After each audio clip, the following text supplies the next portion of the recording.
You got it. Stand by for Titanfall.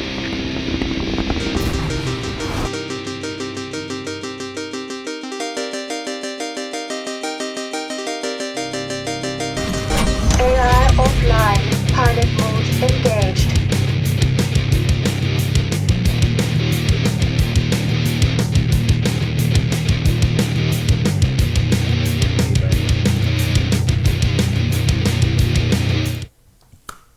Merry Christmas, everybody, and happy holidays.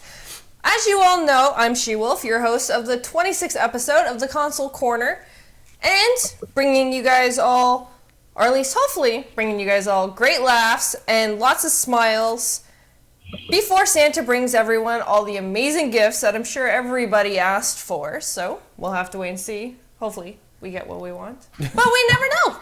We'll have to wait and find out. Please, everyone, make sure you subscribe and follow each and every one of our panel members, as they are all amazing gamers. And, of course, hit that like button. We would really appreciate it. For everyone who is sitting at home... Listen to you e-begging. I was doing really good. Actually, really good down my freaking thing, and you just, destroyed it. Thank you. Thank you. That's what I do. Yay! You can't get you can't get a freebie that long. Apparently. All right. So, anyways... If you're sitting at home, oh my gosh, shut up. If you're sitting at home just drinking eggnog, listening to the show, we appreciate it. If you are in the chat, I was had some jokes and all that, but you guys ruined it. So thanks for that. Anyways, what are you talking about? Who ruined anything? Used to ruin everything. So anyways, I hope you guys are enjoying some eggnog and hopefully playing in the snow and having fun. Again, we appreciate each and every one of you guys that are sitting there watching or hanging out in the chat, chatting with us. So let's get into our little elves of tonight's panel. Oh, we're elves now. Yeah, we're gonna be Gonna little wreck elves. shit. We're gonna be little elves. Okay. See you again. Just can't let me get through it. So, starting off the show, of course, we have with us Noof Nukem. Hello, gamers. I'm an elf tonight, so I'm going to change my voice. That's perfect. Just kidding. Merry Christmas, everybody. Merry Christmas. Good to be back. This is going to be one hell of an episode as we head into the holiday season. So, hope everybody's being safe, having fun, playing some video games, and you got your Christmas wish list up and at 'em because, Santa Claus is watching. He knows if you're naughty or nice. I don't know which side of that coin I'm on tonight, but, yeah. I'll just shut up and hand it over. Awesome. And of course, next up we have is Brutal Knight. Oh, yeah. I'm so happy to be back here this week, guys. I missed every single one of you motherfuckers, especially everybody out in the chat. Thank you for coming in and watching the show. Let's get started. I'm done talking about myself for now. I'll talk about myself a little bit more later tonight. Okay. Of course you would. So, last week we didn't have Brutal Knight joining us. This week we don't actually have Fox joining us tonight. She is under the weather, and we all wish you well, Fox, and hope that maybe you can jump in if you feel a bit better later. So, before I jump into the governor... Yeah, we can skip him. We jump into Let's him. not. I would like to actually introduce you guys to a gamer who has actually been appearing on the Console Corner for the last couple nights. Last couple weeks. My bad. Last couple weeks. Now, this actually came to a really big surprise and was literally just a quick, vote within half an hour of the last half hour.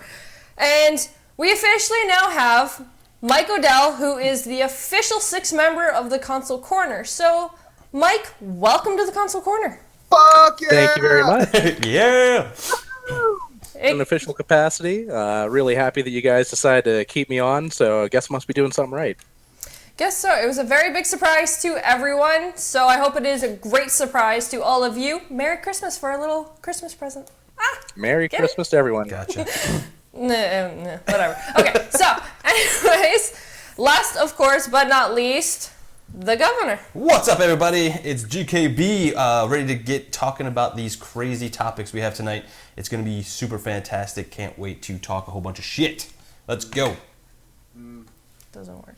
What did you do? I wanted to do something. I thought you were going to talk a little longer than that, but clearly...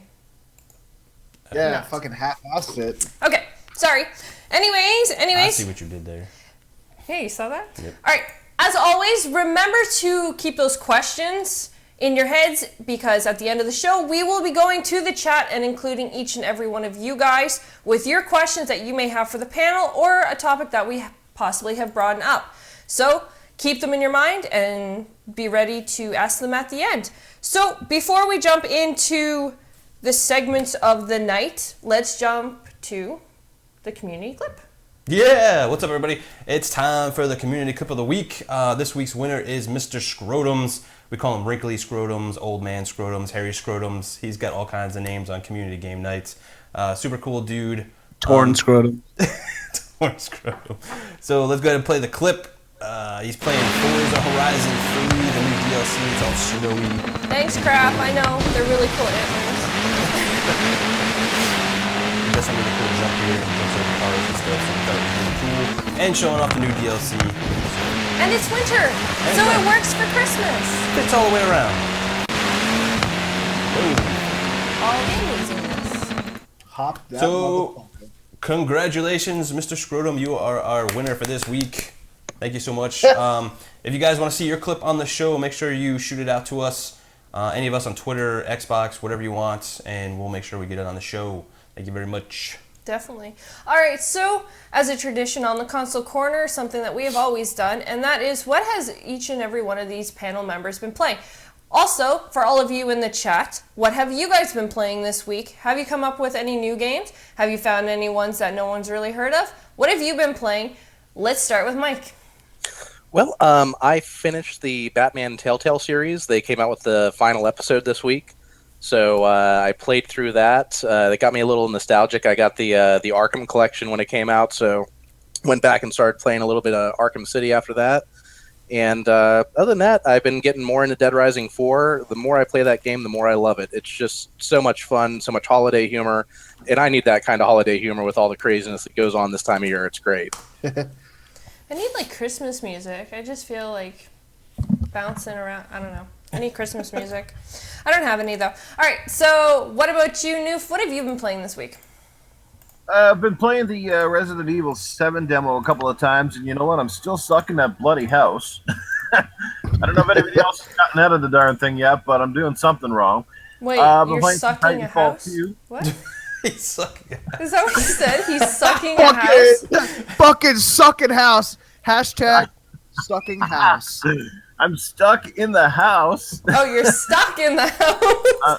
You said stuck in the house. Demo. My bad.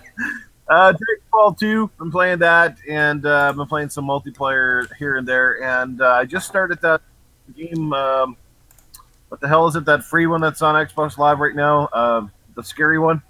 Outlast. Outlast, yes, I keep knowing it's something with O in it, but yeah, Outlast. One of these times, I'm going to get Fox to stream that with me so that I can just scare her through the whole thing. It'd be funny. It's quite good. It's got great atmosphere in it, for sure. It's terrifying. Definitely. All right, and what about you, Brutal? What have you been playing this week? I played. We got the indie game of the week I've been playing. I've been playing some. What else have I played? I've been playing some Mortal Kombat. Thanks to Zaz. Zaz was telling me he was playing some Mortal Kombat. I was like, you know what? That sounds fun. So I jumped back on that for a little bit. Played some Infinite Warfare, of course. And that's it. Really. Most of my time has been spent on the indie game this week, which is really, really good. Yeah. Awesome. What about you, Governor? What have you been playing? I played some Battlefront. Played some more Darksiders. Played other couple of games that I can't really talk about right now. That's about it. Oh. Battlefront was like super fun on community game time though. Big shout out to Crap Gamer, man. He got some people triggered in the chat about talking crap about Star Wars, man. It was intense. But yeah, super fun. What do you want me to do? Laced says, please do it, She-Wolf. Do what? What am I doing? I have no idea. Am I being paid? Maybe if I'm being paid, I'll do it. What's What up, is everybody it? in the chat? Thank you for Hey, all the shout everybody. outs. You guys are awesome. Merry Love you guys. Christmas, everybody, of course. Merry again. Christmas, happy holidays. Happy holidays.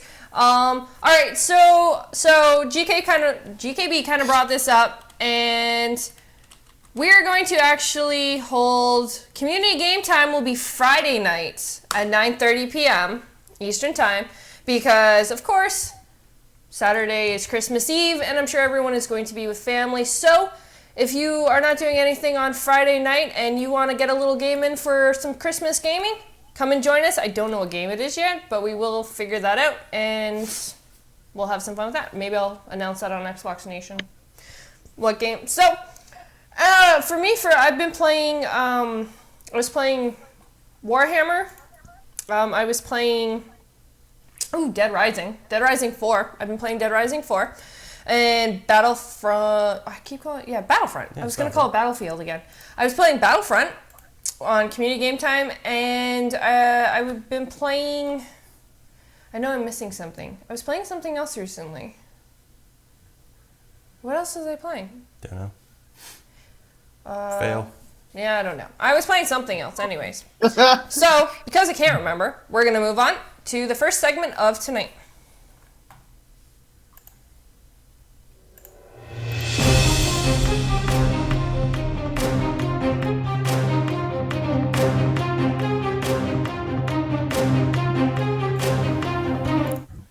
What's up, everybody? It is time for the news. We got a couple of really cool things to talk about, so let's go ahead and jump right into it. So, For Honor is getting a closed beta for January. We'll find out more and why all of these great warriors are fighting each other. What did everyone think of the teaser and the announcement? Brutal seems to be having some issues there, so... Oh, no, I just had to find my sock real quick. I was going to say, are we sure it was issues and not mental issues? My bad. Sorry, Dude, that was this game loud. looks fucking awesome.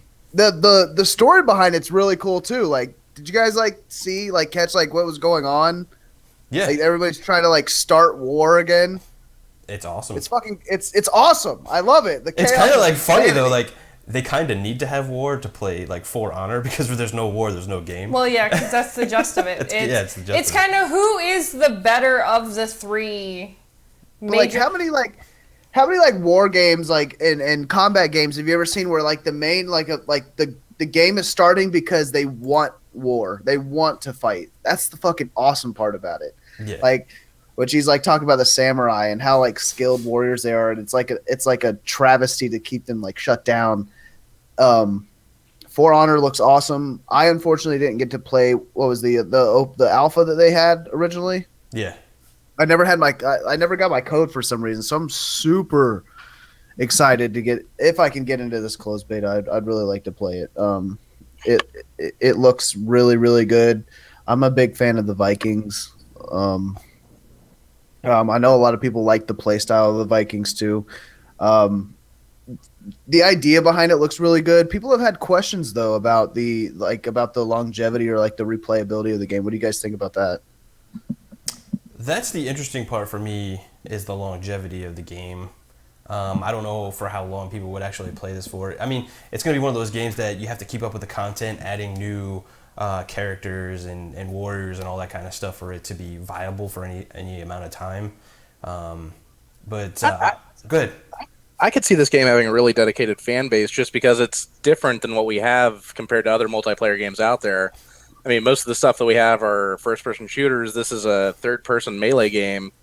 I mean, it just the whole idea behind it sounds awesome. You have to block the right direction based on the direction somebody's attacking you from and everything. I want to see how the mechanics work out in person. I'm really interested in it. Yeah. I don't know if I'm going to try to get into the closed beta or not, but I have a feeling because it's a closed beta, I'm thinking there might be some NDA involved, so I don't know how much we're actually going to learn from it unless you actually get into the beta yourself. Well, it's interesting. My question actually is if you were in the closed beta this year, will you be in it? Yeah, the alpha, sorry. I wonder if we'll be in the beta, because we were in the alpha. Yeah, we were in the alpha. And that's the thing too. Have they announced any as far as getting into the beta? Is there any material or saying go here to try sign up for the closed beta? No, they may not until next year when it's a little bit closer, because usually those things release about a week, about 2 weeks beforehand. True. But the one thing I'm kind of surprised about when it comes to For Honor, out of taking the biggest, what would you call them? Like, not war, but I'm trying to think of the best way to describe them. They are like the biggest history warriors, I guess would be the best way to explain it. Yeah. I'm still curious though why they didn't pick the Romans to be put into this, because the Romans were really big in the whole warrior aspect of things. So I'm kind of curious why they only picked these three certain, like Vikings, I think they're samurais, and probably the knights. most iconic. I don't think like But Romans so are were Romans necessarily. though. Like, Well, like the Roman come on, army. Spartans! You as- cannot tell me Spartans are not a Oh, big yes, thing in. Spartans, but not Romans. Yeah. The Roman Spartans army. are Romans. No. No, Spartans are Greek. Greek. Oh shit! Oh my bad. The Roman army as a whole, of course, yeah, they fucking dominated everybody. Maybe But the Colosseum, like Well, fighters. no, I like, already screwed that up because I was thinking Spartans. no, but I was gonna say that too, She-Wolf. So I'm on the same page as you with that. I think the Spartans would have been a good addition to this, but the Spartans fought more as a whole group, and this game kind of focuses on the solo warrior. Like you're playing as a No, solo actually, warrior. Like, playing the alpha, I don't actually agree with that. I find that it actually was a whole because when everyone was coming at you, you had to have your team to back you up when you were trying to defend the spots that you were trying to fight. It really wasn't, like, you couldn't just run in there and try to fucking kill as many as you wanted. It didn't work really that well. It might have something to do with the types of weapons that were available that the Romans really excelled at. They may not have been a good balance to the weapons that they picked with the samurai and the medieval knights and the Vikings. Yeah. 'Cause, I mean, Romans, I think they used a lot of spears and And like what swords, Brutal was saying, they so- were more of a defensive, type of army. that's what I was gonna say too, Mike. Is like it would have been cool though to have them as like a balance system to kind of like see like the Spartans would have been a more like you said like a defensive class. What I'm curious is about I don't know if anybody else knows this on the panel, but how extensive is the campaign mode for For Honor? Because I know there's like isn't there like I don't Yeah, know there's like how a full campaign. like Well, is it there's like a lot there's of a issues campaign about that for each requiring class though. Yeah, Yeah. there's an individual campaign for each class that there is. Then there's the multiplayer, and then I believe they're adding something else. There's other game types in game. Yeah, there's like different game types that they'll be putting into it. There's like believe like a horde mode that's supposed to be added into it, like a style of a horde mode. I'm excited for it though because I played the alpha. I played it for a good while. I even got to stream it because there was like they allowed you to stream it and whatever. Yeah, they weren't picky on that. Yeah, the gameplay mechanics were fantastic. Like I didn't have an issue. Frame rates and all that kind of stuff was really good too. Graphics looked fantastic. So I think it's really polished from the alpha standpoint. So the beta is probably going to be even better. And they're going to be adding a whole bunch of more stuff. So I'm excited for it. I hope we get into it and hope everybody else gets into it and tries it Yeah, out. and I wouldn't be surprised if you see the Spartans as DLC in the future, or the Romans like She-Wolf's looking for. I'm sure if this Yeah. game takes off, I'm sure they're going They to add have a lot to. more Well, I classes to it. didn't mean the Romans. I thought they were the I think Spartans Romans for still would be some cool, reason. like as another faction to throw in there. For Well, sure. I was thinking like Troy is when I was thinking the Romans. But I think Troy was Greek too, so I like kind of there's- mixed up my people. Yeah. Yeah, we I got haven't what seen a whole lot on this game, but it looks really intriguing. So, kind of break it down for me. Is this like an action game, more or less, kind of like It's RPG elements, or like what is it? Like, are you gonna like It's have got- to fight for like 2 minutes long, trying to do traversals, kind of like a more complex version of Rise? okay. The concept is there's this female, I believe she's the main boss or whatever, and what was it? She brought them back from the dead or something, or I mean, you're talking about the campaign, but I mean, just In- as like a in gameplay general. in general, it's really kind of like one side against the other, and it's almost like I don't know, like a hard point, or like a domination type game where you're trying to hold down a couple of areas, and you win by points by like killing more of their people and holding different things. It's very much like I don't want to compare it to COD, but it's got like those gameplay modes in it and such like that. It really is just like fighting one side in like a battle type kind of thing. it's pretty much who's the better class, is what it really comes down to. Well, who's the better fighter? really? Well, that's what I mean by like class. Like who is Oh, I guess Brutal is now in here Didn't they twice. do something like that? What was it? Ultimate Warrior It game says or you're in whatever here the hell it twice. came out, Deadliest Warrior game? That was a downloadable title. I don't remember that one, man. But Wasn't that like Yeah, it was Orichi Warriors or something like that? One of the games with gold over the summer? yeah. Yeah, there was actually a downloadable game, but it was based on the television show Deadliest Warrior. So they used to pit like a Spartan versus, a samurai, that sort of thing. It was like a 2D fighting Oh, game. I remember that. Yeah. You remember? You remember? I'm not doing it. But anyway. Don't do So, it. Stand up to the power, she will. Don't do it. I won't. Now- so For Actually, Honor never is do coming it in again. January, guys. Make sure you check it out. Yeah, and it's releasing February 14th. Yeah. So, All right, so let's go into another cool game that I think is really freaking awesome, and that's The Surge. It's kind Yes. of like a tech-infused Dark Souls type of game. They showed off some new gameplay. I really like the look of this game, and I want to know what the panel thinks about it, because I don't know if this one's going to have like a mass appeal. I guess you kind of have to like Dark Souls or, Lords of the Fallen or something like that. I love Dark Souls, but I remain very cautiously optimistic about this game. I think part of the draw to the Dark Souls games for me is the medieval fantasy type setting. I don't know how the sci-fi setting is going to play into it, but if the gameplay is sound, then I'll be all in. I didn't like that other what was the Dark Souls like one that you just mentioned that was one of the games with gold, Lords of the Fallen. I couldn't really get into that game, but I love the Dark Souls series, so I'll give this a wait, but I'm really kind of hyped about it. I think the one thing that stood out overall, I'm excited about the game, but the one thing that really stood out to me about the game is the practicality of the armor that you can pick up. Yeah. Watching through, like for example, like there's chest pieces that have illumination factors to them, so you can like light up the area around you. Like if you're in a dark area, you have to have a chest piece that has a light on it so you can see, or like a piece of equipment that has a light on it so you can see where you're going. I think that's a really cool factor that a lot of schemes, a lot of like plans for like armor don't capture, I guess. So I thought that was cool.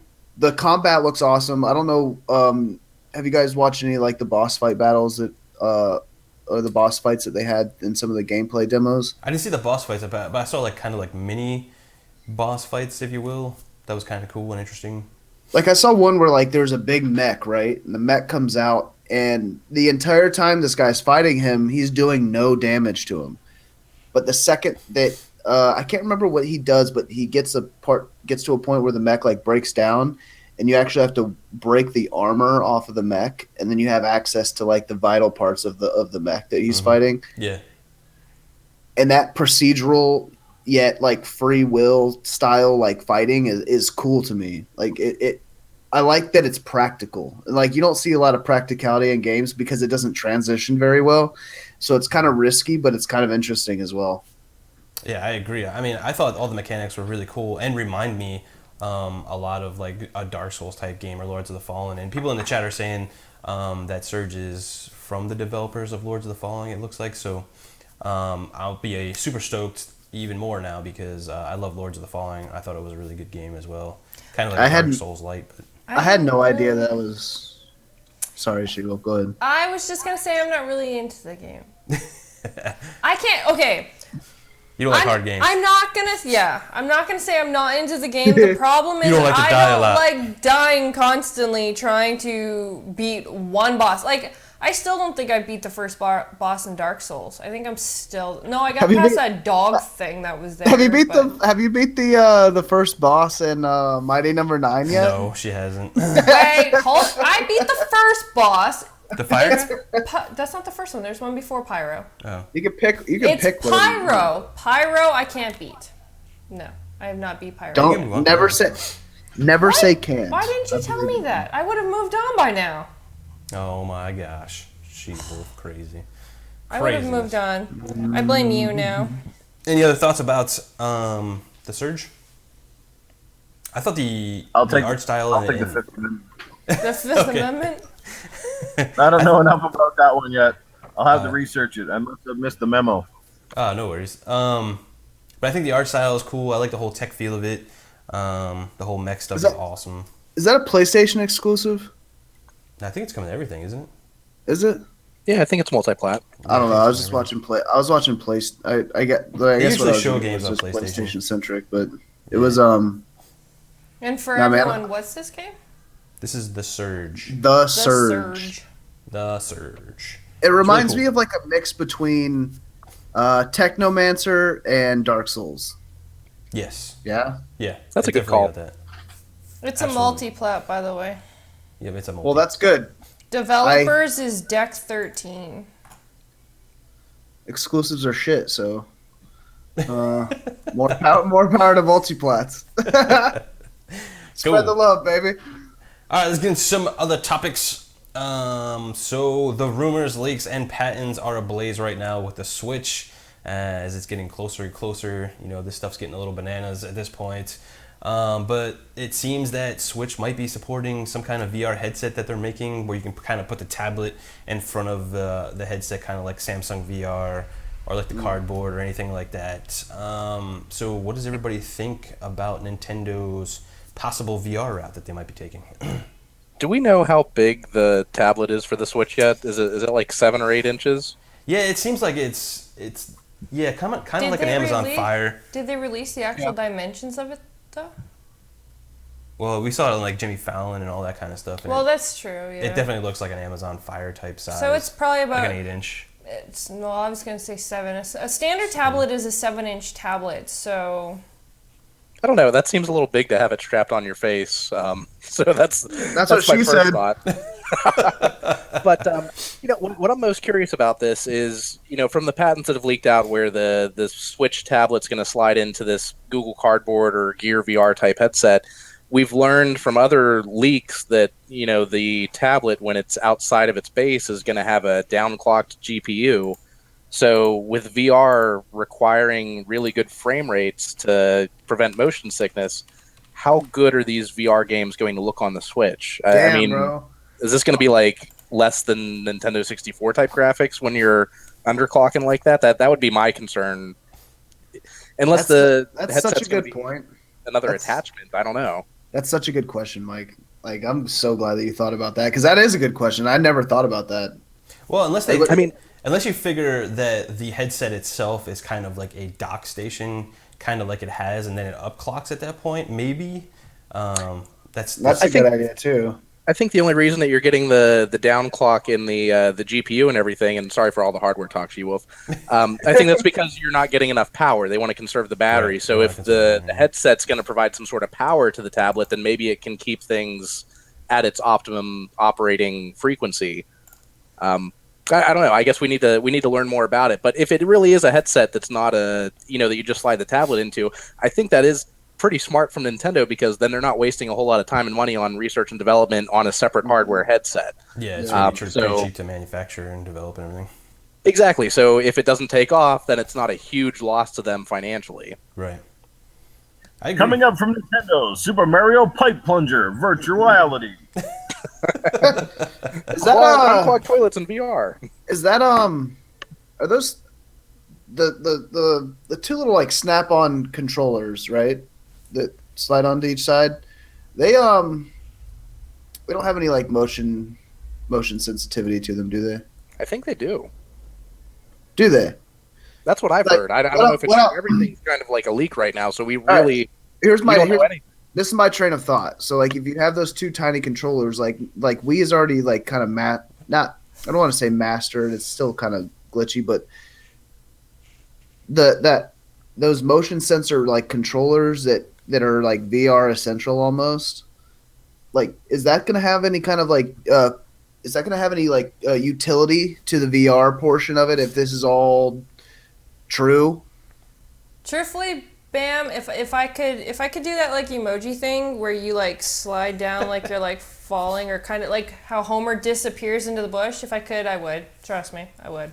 Anyways, So real quick, my brother's out in Colorado, and he wants me to give him a shout out because he's watching the show right now. So what's up, little brother? Miss you guys. Hope hey you all Joe. Hope you I wanna guys go have a to good Shout out to holiday. Joe. So They got that good out there in Colorado. yeah, What they up? probably got like a How crap much ton of snow do you out have? there. Yeah. But back to I the was just talking VR. about weed, There's but- some things that are legal in Colorado that aren't legal here. So, That's what I was talking about, Mike. That's all I was talking about. I wasn't talking about snow. oh, I Yeah, knew. Yeah, I know. So back to the VR, and I think Mike brought up a good point too about the downgrade, and I wanted to bring this up since we're talking about the Switch as well. Now that we know when it's undocked, it's going to be downgraded some sort. It's not confirmed yet from Nintendo, but everything looks like that's going to be the case.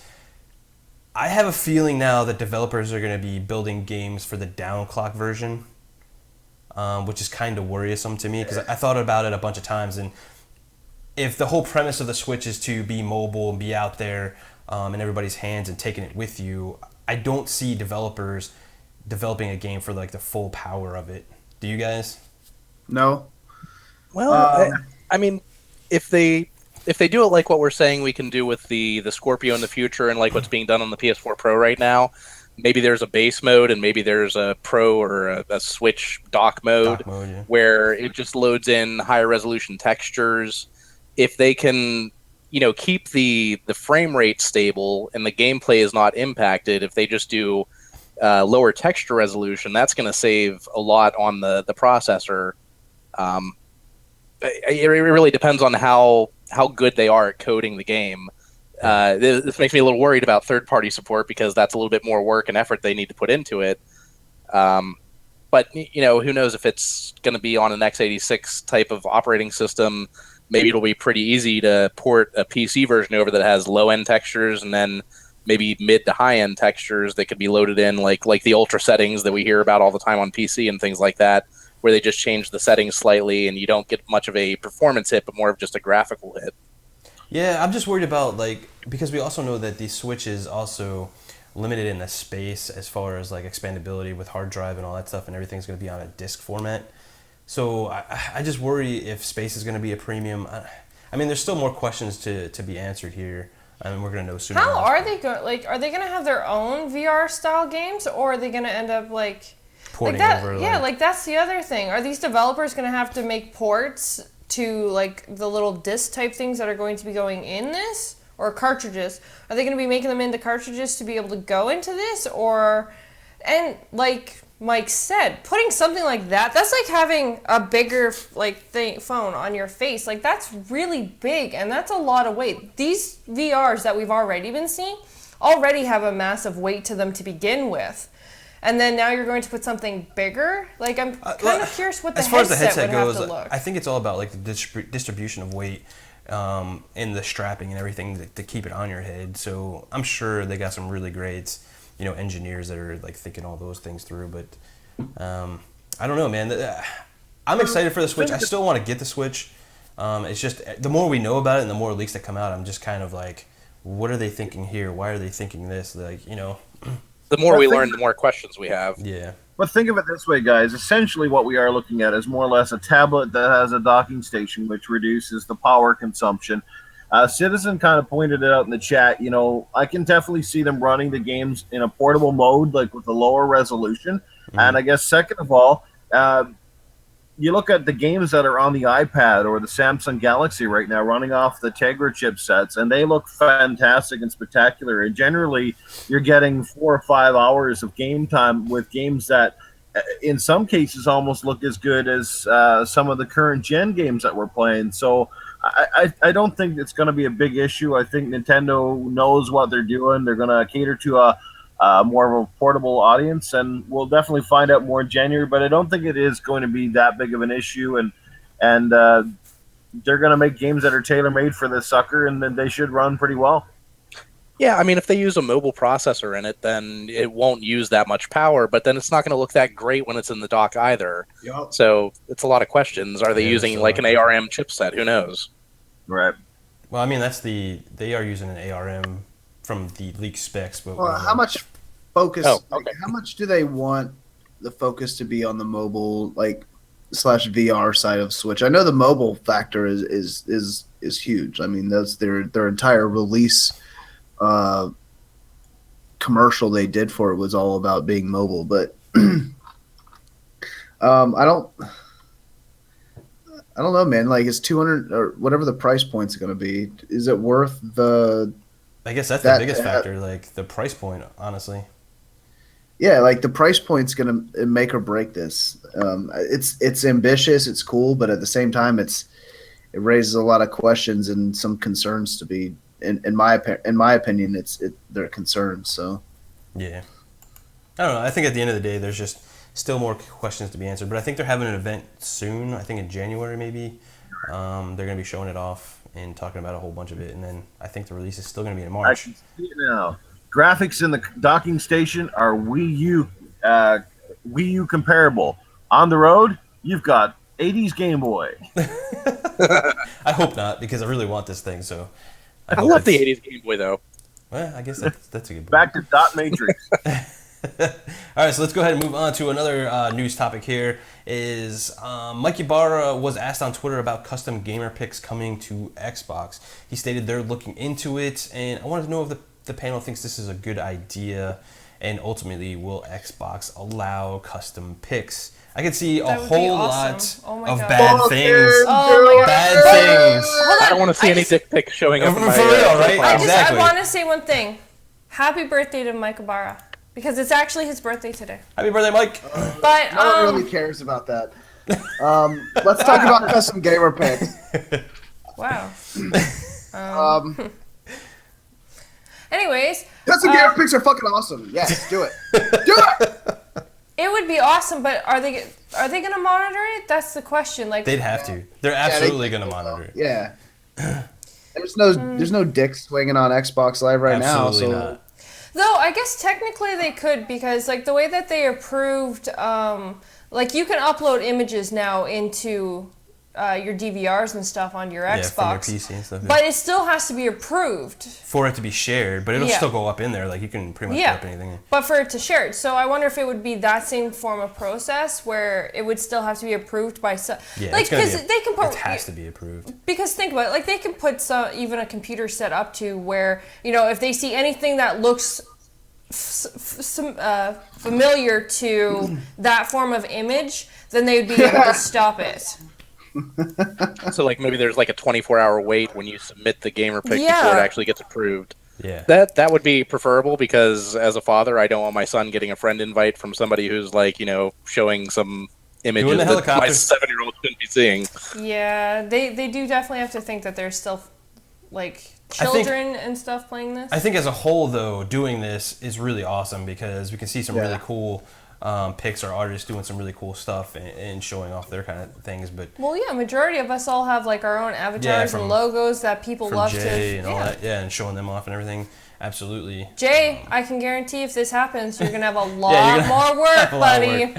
I bet sure. you. Everyone will want their own custom avatars. Don't worry Really? about dicks. If you want to see enough dicks, just hang out in the BGST chat room. got him. Wow. Some great comments in the chat.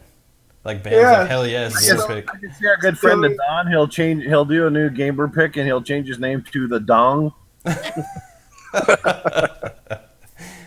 Only you would think. What's of up, that. Mega? How you doing, bro? Glad you can catch the show. What's up, Citizen? Check your DMs, bro. You still haven't wrote me back, nerd.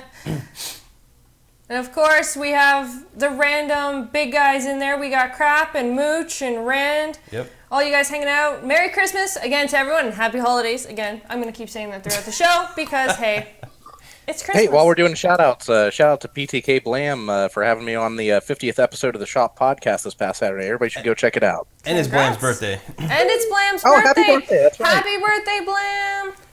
See, I'll wish you a happy birthday, Blam. Cool. That's what we're doing. Let's go on to the next news topic. I'm kind of going to put these two together. There's going to be a countdown sale starting the 22nd, running till January 9th, touting a whole bunch of games going to be on sale. Xbox Live, people are going to get discounts and all that kind of stuff. And I want to throw in Games with Gold 2 into this one. So, go. Well, are you going to talk about your little, I guess, what would you call it? Your little prediction of what you saw for these Oh, I kind of put that deals? on Twitter. There was a good conversation about it. Like they showed in the countdown trailer the Black Ops 2 in the 360 title and all that stuff, and I kind of posed a question like, did anybody see that? Do you think it's coming back compat anytime soon? Maybe during this whole thing. There was a lot of great comments about yes, no, they're really excited about it, and I don't know. We'll have to wait and see, but it was really cool to see anyway.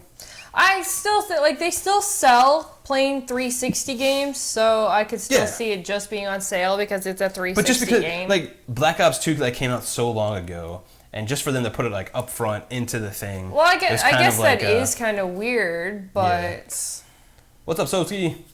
But it is definitely. But yeah, what's everybody think about the sale and Games with Gold? Games with Gold is pretty fucking good. I love Rayman. Rayman is my shit. And Killer Instinct Season 2, that's really, really good. And Wait, is it you're talking about deals with gold or games with gold? Both. Well, it's not deals, it's the countdown sale and Games with Gold. I talk about both, right? I'm Yes. just making sure we're on the same You said Killer Instinct, so I was like, wait, that's not games with gold. So. Yes, it is. Yeah, Actually, yeah, it Games is. with Next Gold. month, yeah. Season Oh, 2. next month. Oh, sorry. I'm thinking we're still talking about. Sorry, I thought Welcome we back, were- She-Wolf. Yeah, I was thinking. Thanks for about joining us here in the December. console corner. I'm sorry. You almost made me, Sorry. you almost made me kill myself because I had no idea what was going on. I thought Yeah. we were talking. Yeah, I don't know. So go ahead, bro. Oh, just Rayman's awesome, man. I've been playing Rayman since like back on PlayStation 1. I love Rayman. Rayman's a good time. And Killer Instinct's really good. I don't know about the Van Helsing tower game. What's it called again? Death Trap. Death Trap. I like some tower defense games, but they have to have that unique like spin on them, and that one looks like it could be pretty satisfying. Have you played it? Has anybody played it? No, I haven't played it. It's been on PC for a while though. It was on PC. So was The Cave was on PC for a while. It's Oh yeah, The Cave too. Yeah, I haven't played The Cave either, but I'm really excited about Rayman. I'm gonna play that. The right Cave when I get my hands on it. The Cave looks much like Oxenfree. Maybe not the same exact like art style, but just like how it kind of plays to me looks a lot like Oxenfree. Yeah. But Death Trap looks awesome. This month is kind of like almost like a really good month for me because I like a lot of indie games. She was a big KI fan. But we already got all. We the already seasons, got all the seasons because I like them. But it is a $40 value, so that is actually pretty amazing. Yeah. So absolutely.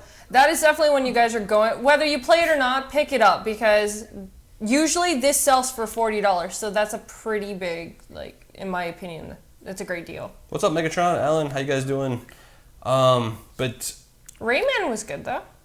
as far as like the countdown sale, like I think we talked about this before. It's kind of like bittersweet for us because we have a lot of the games that are probably going to go on sale. So it's really hard for us to find anything we want. Yeah. But it's great for the casual gamers because this is your chance for any of those games that you've missed. Because there'll be Gears, there'll be Recore, there'll be Titanfall, there'll be Battlefield. There's going to be all of these games that just released. If you missed them because you couldn't afford them, will now be releasing. And there will be time because Christmas will be over with it still going in January. So there'll definitely be the opportunity for anyone to pick up a game that they weren't able to get. Mm-hmm. Is Final Fantasy on that list? I think it's going to be. I saw, I saw. Because I don't know if anybody else saw, but Larry Herb posted a post about Final Fantasy being on sale for $34.99 on Amazon right now. Yeah, that's fucking crazy. That's that like half crazy. off, and the game's been out for like what, like a 2 weeks? Yeah, but they still charge full price for the digital version, so go figure. That's so crazy. Yeah, I know. That's fucking stupid. So crazy. It's because nobody wants to buy physical anymore. Physical's dead. Well, I get it. I mean, they're trying to clear out their They're trying to inventory. If they can free up space in their warehouse, that allows them to be more profitable on selling other items. But I mean, for those of us that want digital, it's more profit margin for Amazon because all they have to do is send us a code. They don't have to ship shit. Sorry, adult content. But it's all right, bro. I'm on the show, so it's okay. I was gonna say. yeah, You it's can literally say anything you want. Amazon has not been very kind to digital buyers, and I'm all digital this gen. So I mean, I haven't bought a single game from Amazon because I get better deals on the Xbox Live, either deals with gold or, well, I mean, let's face it, I'm impatient. I get a new game as soon as it comes out, so I regret it a few weeks later when we have the Black Friday deals where you could have gotten, what was it, Battlefield and Titanfall 2. They had them both lumped together for $60, and I paid $60 a piece for those. Yeah. But that's neither here nor there. That's my own fault for being too impatient. Yeah, Bronny's made a good comment too in the chat. He's like, "That's me, budget gaming." Yeah, for you guys waiting for those sales to pick up some of these big games, that's definitely for you if you can't pick it up like day one. So this says December 22nd to January 1st with up to 60% off of games including Battlefield 1, Final Fantasy 15, and Watch Dogs 2. So there's your answer. Final Fantasy 15 will be on sale. Let's get it. And I think the sale is great for all the people that are getting Xbox Ones for Christmas this year. A bunch of new gamers going to be getting one. I know my coworker said she's got one for her brother, so he'll be getting one on Christmas Day. And I already told her to get him a 1-year subscription to EA Access. That'll save him so much money on games that he doesn't have to buy. Also for all you new gamers who are just getting Xbox, if you do not have a live account yet, new members get it for $1 for a whole month. Damn. $1 for 1 month. Nice.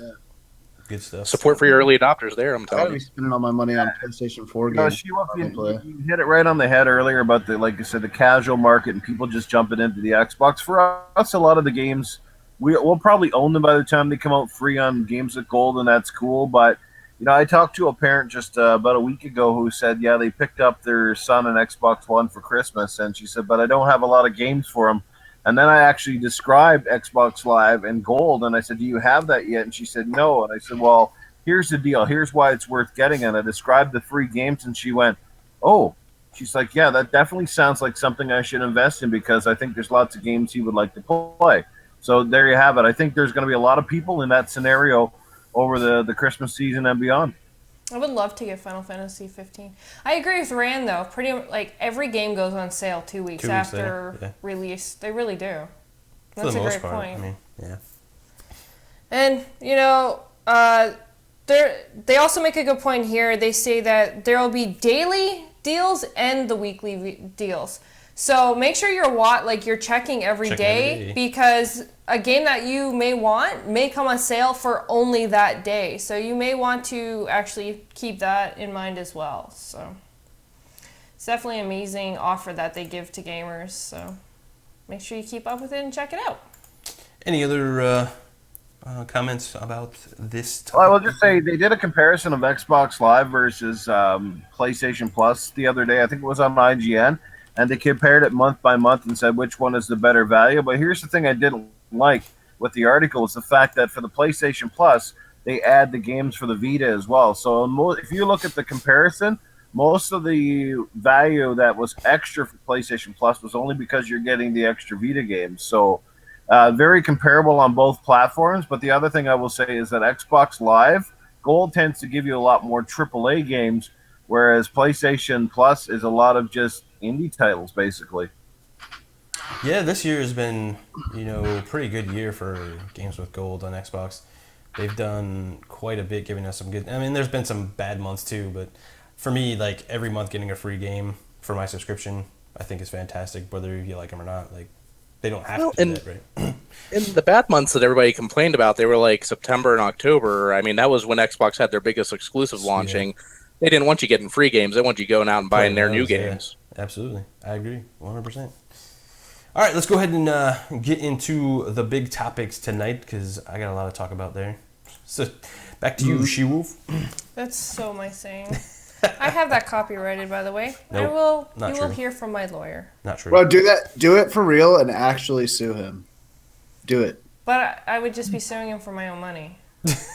Well, I would spend wasted money getting a lawyer then, actually. Well, you don't have to share it with him, though. Well, technically, yes, I would, because it's still his money. Anyways, are you done? Because what's up, 75 people in watching us right now? You guys are awesome. We love you guys. Thank you so much. Hope you're all enjoying the show. Make sure you hit that like and subscribe if you haven't already. Okay, anyways. I love that we can do that. Like, I know. Or is it over here? It'll be over here, right? Hit that really dumb, like. I don't know. Yeah. Anyways, people, All right, so to start off the first topic tonight, because this is in fact the last Console Corner show, not including the awards show on the... Our regular show. Yes, this is the last regular show before the Gaming Awards show on December 27th. Let's go back for a little bit and remember the gaming world and what it has brought us this year. So starting off, let's jump into the Xbox topic. What is everyone's overall impressions of the Xbox for this year? Do you think they actually delivered the promises that they made, each of us as gamers, or do you think they actually dropped a little? I'll let somebody else go first. I think that's a good question.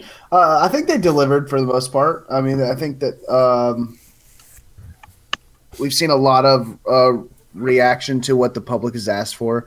I'm never one to put anybody on a pedestal, especially a console, but they've done a lot of cool things that I've really enjoyed with the Xbox itself. As far as like what they do as a company, like I could care two shits less. But as far as what they're delivering to the customers, I think it's good. I mean, I enjoy it. The only reason I haven't bought an Xbox One S is because I'm waiting for Scorpio. But at the same time, like, it's a fucking awesome deal. You get a Blu-ray player, like the hardware that they've released, and the games. I mean, we've gotten Gears, we've got Forza. Look how many games. Overall, as a gamer, are you satisfied with what they've delivered this year? Before we get into that's what I was getting to. Shit. Before getting into, well, I have individual topics that we're actually going to get more in detail, but this is supposed to just be your overall impressions, whether you were just satisfied pretty much with what they have delivered. Yes, I was satisfied. Next. Thanks for that. I mean, I think they delivered on their promises. At least the promises that we had from E3. Every game that they showed us that was supposed to come out this year came out this year. So that, to me, is a big promise that they kept. They added features that they talked about during E3, like clubs and looking for group.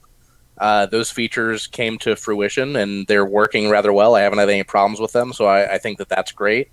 And, I mean, they launched a reiteration, the Xbox One S, that's been Mike, selling out for years or months now. You're going into far too much detail. He is. I guess I might as well not have... Okay, I'm just going to quickly read off the rest of this, and then you guys can just pretty much add everything in. Because let's rant. Obviously, we'll just rant, because everyone's got really well detailed, so we'll let Brutal start once I'm done. So first hits the E3. Do you all feel that the games released were actually enough to satisfy the gamer that bought this console? And did they actually release the games that they said they were going to? And of course, we go into the hardware and the UI and all the features that they promised. Did they deliver all of those features that have been talked about? Or did they actually just ignore some of them? And of course, last but not least, we talk about the console. Do you think that this will be something that we will remember in time, or is the Xbox One S just something that's going to end up becoming faded in the back once the Scorpio releases? So starting with Brutal, what is your overall, all details of the Xbox console? My bad. He gets to go twice. I want to go twice. Clearly, my first question just didn't work, so we'll just go into... All right, games. I'm not a Everyone get your torch and pitchforks ready. I'm not a massive Gears fan, but I appreciate Gears. I think it's a showcase on what you can do with the current generation of technology. I think Gears looks excellent. I think it's a really good game. I just don't personally like playing it. Yeah. Forza, on the other hand, fucking just straight up delivered. Like, yes, across the board. I mean, it won Racer of the Year. It's totally worth it. I don't know about you guys, but I remember I can't count how many times GKB and I had a conversation about the video game, about the way Forza looked and how excited we were to play it. Like, past our E3 episode we did, GKB and I were talking nonstop about... Well, I'm actually going to quickly cut in here. Talking about Forza before you move on, the fact that this game just released and we already actually have a very well-rounded out DLC is very surprising for a game, because a lot of these DLCs actually don't show up when when we hear they're supposed to, and then we're just kind of like, well, when's it coming? Which is surprising. No, I agree, but I don't want to stay sticking on Forza, and I want to get past the game section part of it. But I agree with you that we're getting really good DLC coming out of it.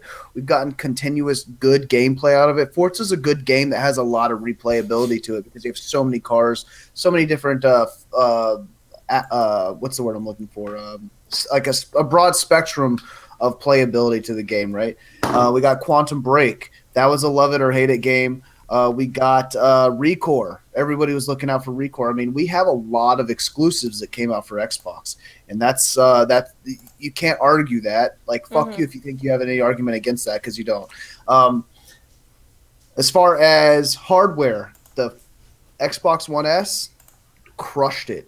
Absolutely set the bar for that price point and the amount of and what you get with it. That's the status quo. I'm not ever anti PlayStation or pro Xbox, but fuck you, Sony. Your PS4 Pro did not do it didn't step up to the plate. Fuck yourself. And next we have, what do we talk about next? Features, UI features. One of the biggest what's the word? Triumphs that Xbox had. One of the biggest what's the word I'm looking for? Wins that Xbox had was that Microsoft had was acquiring Beam. Beam's still in the starting stages. I feel like Beam's kind of fallen out of the spotlight for now, but it's slow. It's not. It doesn't have the lifespan that Twitch has had. If more people get onto Beam, that can be a really, really, really big asset for Microsoft. And I think we're going to see more of that as that comes. Microsoft has been doing a lot of stuff outside the Xbox, and I know we're just talking about Xbox right now. So overall, to answer your question in short, yes, Xbox came and delivered on everything that maybe not absolutely everything, but a lot of, and they really do. As much as I hate people praising Xbox, they did do a lot for their fans. So, yes, Xbox did a good job this year. I'm sorry that I had to go on for so long. Next. I'm done. Well, go for it. No, go and pick somebody next. Go. I don't have... It's supposed to be a rant. People just... Why do I have to pick people now? Somebody talk. I'll jump in, and I'll try to keep it short and sweet here. Let's just start with the thing that matters most in games. Sony definitely had a pretty good year. I mean, they definitely had more diverse titles on the shelf. It's kind of like Xbox had a lot of... Not Sony. Okay, well, either one. But in comparison, they had diverse titles. Microsoft delivered the big blockbuster games. Unfortunately, a few of them fell through the cracks, did not sell the way they had hoped. But Quantum Break, Recore, obviously being the two biggest ones that come to mind. But overall, Microsoft totally delivered. I mean, they had a great year hardware-wise. They knocked it out of the park. The Xbox One S, I think, was a big surprise to most of us and was better than we could have hoped for. The PS4 Pro dropped the ball completely. It should have been a home run for those guys, but they looked sloppy. They didn't look like they knew what they were doing, and it's showing up. PSVR, that's been a sidetrack. It's a sideshow. It's a nice little gimmick. It's cool if you got one, but I don't know if it's worth asking for right now. And I guess just overall, Microsoft had a pretty damn good year, and at least they delivered on games they actually talked about and promised, as opposed to smoke and mirrors bullshit that the other company constantly does at their shows. We got what they said they were going to deliver, and that's the bottom line. Microsoft delivered. If you, in terms of a fruit, Sony's fruit was hype, and Xbox fruit was ripe. Okay. That's what I'm talking about, Noof. Yeah. Well, what? Awkward. Okay. Anyways, so when it comes to Xbox, I actually have to say that we watched E3 and they brought everything out that they were going to show us. Now, we didn't get Halo Wars 2 this year, so that was kind of mixed messages because a lot of people thought it was going to release at the end of this year. We But didn't they never get that. said that it was going to, though. Yeah, I think they're showing stuff that's from in between one E3 to the next. They showed Halo Wars 2 because it's dropping before the next E3 comes out. Well, that's So not I what think they're still on track to keep that promise, though. Well, that's not what I mean. I'm referring more to the way that they advertised it at the beginning was that it was supposed to release at the fall of 2016. Oh, did they say that? I didn't know that. There was a lot of talk that it was supposed to release the fall of 2017, or at least a beta of. So like, and then of course there was Sea of Thieves. We heard a lot about, to which that one kind of fell short. And then again, there's still Cuphead, which is a game that we constantly keep hearing about, which still hasn't been delivered. It's hurting me. Well, hey, you know, there's the ups and the downs, and we have to say them both at the same time. This game is still one that should have come out, that we've all been expected. But on the most hand, yes, they have delivered. We got Dead Rising 4, we got Recore, we got Forza, we got Gears. We did definitely get a lot of exclusives that were talked about and that were announced that we did actually get. And then, of course, there's the features to what we got with the Design Lab, with being able to create your own controller and being able to etch on your own gamer tag onto this controller. That was an amazing feature that they added, and it's great that they're adding hardware like that, because last year we got the Elite controller, and then this year the Designer Lab. So that alone is a great feature on its own, that they keep adding something new to the controller to keep people wanting to buy it.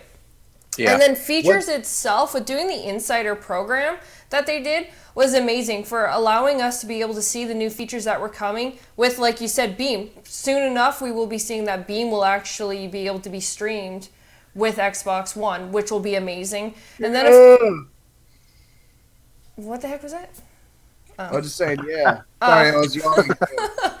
And then, of course, there's the features that were given with the clubs, and they told us they were coming. The clubs were coming. We got the clubs. And then we have a whole bunch of other new features that were added that, you know, we've got over the previous times. The chat being larger, even though there was a lot of downfalls to that, which kind of sucked. We got a lot of people kicked out if you went over a certain limit. 12. Yeah. Well, sometimes it wasn't even that. It was lower than that at times. So there was some disappointments, but there was still a lot more ups than what we expected, and overall, it was a great time to be an Xbox gamer. Interesting. Well, in one feature that that kind of didn't get touched on was the Play Anywhere edition. Oh shit! You know, I think that no matter what people say, there are some people that really hate that idea, but I feel that is a great value for gamers. I don't understand. I'm sorry. I'm not trying to cut you off, man. I'm just trying to add to your argument, to support your argument. Like, I don't understand how you can say that that's a bad thing. No, me neither. I don't get it. Why do people hate on this? Because I think GKB can kind of clarify why they're kind of hating on it. Is it because of the Microsoft Live? Is it because of the Microsoft Live account issue? It's because it's not even working. It works. No, it works. Like, you finally got it to work? No, that's other issues. Is it the live issue, like the live account issue? No, it's like people were having problems with like the Windows Store, things just not working, and that's just because the Windows Store isn't robust, and you know it's still Windows 10. Windows 10 is still like a new operating system that they're still fixing, you know, all the time with updates. Everybody knows, like they get like constant updates like all the time. So well, but if you play on PC, you're used to problems, so that's nothing new. Like exactly. Pew pew. But right. I think I think a lot of the reason for Play Anywhere, like people aren't on board with it as much as they want to, is because there's this kind of like, oh my god, Xbox doesn't have exclusives now because it's on PC. Newsflash: a lot of games have been on PC for quite a while that have been on Xbox and PlayStation. So let's get over that. They're still console exclusives. Yeah, they're not on PlayStation. Right. So. Well, the first time I played Halo was on PC. I didn't play it on the original Xbox, like except when I went over to a friend's house for a weekend or something like that. When I was in college, I was a PC gamer, so when Halo came out for PC, that's where I played it. So sorry, everyone's gonna hate on me now. Nah, man, I'm a big PC gaming fan. What's up, Yoda? Definitely. Anyone else like to add to? I got a bunch. Well, I've been waiting for you to jump in there, so. Okay, so I sat down today and like really thought about the whole year, and I can't like say a bunch of good things about Xbox without starting off with the beginning of the year, where Xbox's messaging was fucking piss poor. they had terrible messaging about, Play Anywhere, Quantum Break, and the beginning of the year, Scalebound and Recore both got delayed. Then we got messaging as far as like getting it out there, messaging. Well, or it was more of like they couldn't like get their foot out of their mouths a lot of the time. They almost felt like, I mean, and it comes back to like Microsoft and Xbox in general, where they're damned if they do, damned if they don't kind of thing. But are we Sean Murray level of messaging? No, not that. That's right? terrible. Okay, but their messaging was clearly not good at all. Like people were always wondering, like, what do they actually mean here? Especially like coming to like the Quantum Break thing, where everybody was really excited about the game, and then they come to find out like right before it launches that it's also going to be on PC day and date as well, which is not really a big deal. Again, more sales means more games. So it went on to that. And then they hit E3, and their E3 was fantastic. And I always go back like a podcast, and I always say it was almost like a rebranding or a relaunch of Xbox, if you will, where Phil got to show off some hardware that he was really excited about with the Xbox One S, and then ending with the Scorpio. But also they talked about Play Anywhere and the features, and the sky was the limit at that point. And to that extent, the next 4 months, they were just killing it in NPDs and sales, and that's always great to see because you want both consoles to do well, because that's always good for gamers in the end and in the long run. And as well as like back compat has really stepped into its own now with over 300 games at this point on back compat. So if you have a huge like Xbox 360 title, a lot of those games are already being played on the Xbox One. So that's fantastic. Also, mod support came to consoles, which is unheard of, right? Like, when has that ever been a thing? For PC, that's been a thing for years and years and years now. It's a great way to, reinvigorate old games and keep games vibrant and, up to date and all that kind of stuff. So that's really good. And as everybody said, like, the games like Recore, Forza Horizon 3, Gears, a bunch of third-party marketing that they got with Battlefield 1, and all that kind of stuff, which is really good. Forza, or I didn't mean to say Forza. I wanted to cut in real quick. Yeah. Awesome observation about the mod support, man. Yeah. Like, that's a really good one. Did anybody else mention that? Because I've been half listening, to be honest, because I was watching this really cool video. I always thought the mod support, that's right now we have it on Fallout 4 and the Skyrim Special Edition, so Bethesda is all in with the mod support. Absolutely. What I would love to see from Microsoft, because obviously they're approving of this. Right. They've got one of the Doom biggest and games Halo in the do world. mod support, don't they? Does Doom have mod support? I don't know if it has mod support or not, but they have like the snap map and all that kind of stuff. Yeah, they have that snap map feature where you can create your own campaigns now with the latest update. But Microsoft owns the Minecraft IP, and I see so much about Minecraft mods. My 7-year-old comes home telling me about mods that his friends are playing on their computer all the time. I would like to see them, kind of double down on this mod support and start letting some Minecraft mods come over to Xbox One. Yeah, I completely agree. I would love all games to start like getting mod support now, and I think these next iteration of consoles will probably push that even further with the power and stuff that they're supposedly going to have and all that. But to end my rant is, now that we've seen Microsoft coming into the end of the year now, you definitely see a much more focused Microsoft. Their messaging has been on point, and from what a lot of people wanted to see is kind of aggressive, pretty much touting that they have the best online, and they have all these kind of features and the other side doesn't, so they're really going after it, and it's really nice to see as my preferred console is Xbox. Question for you, TKB. Yeah. Question for you there.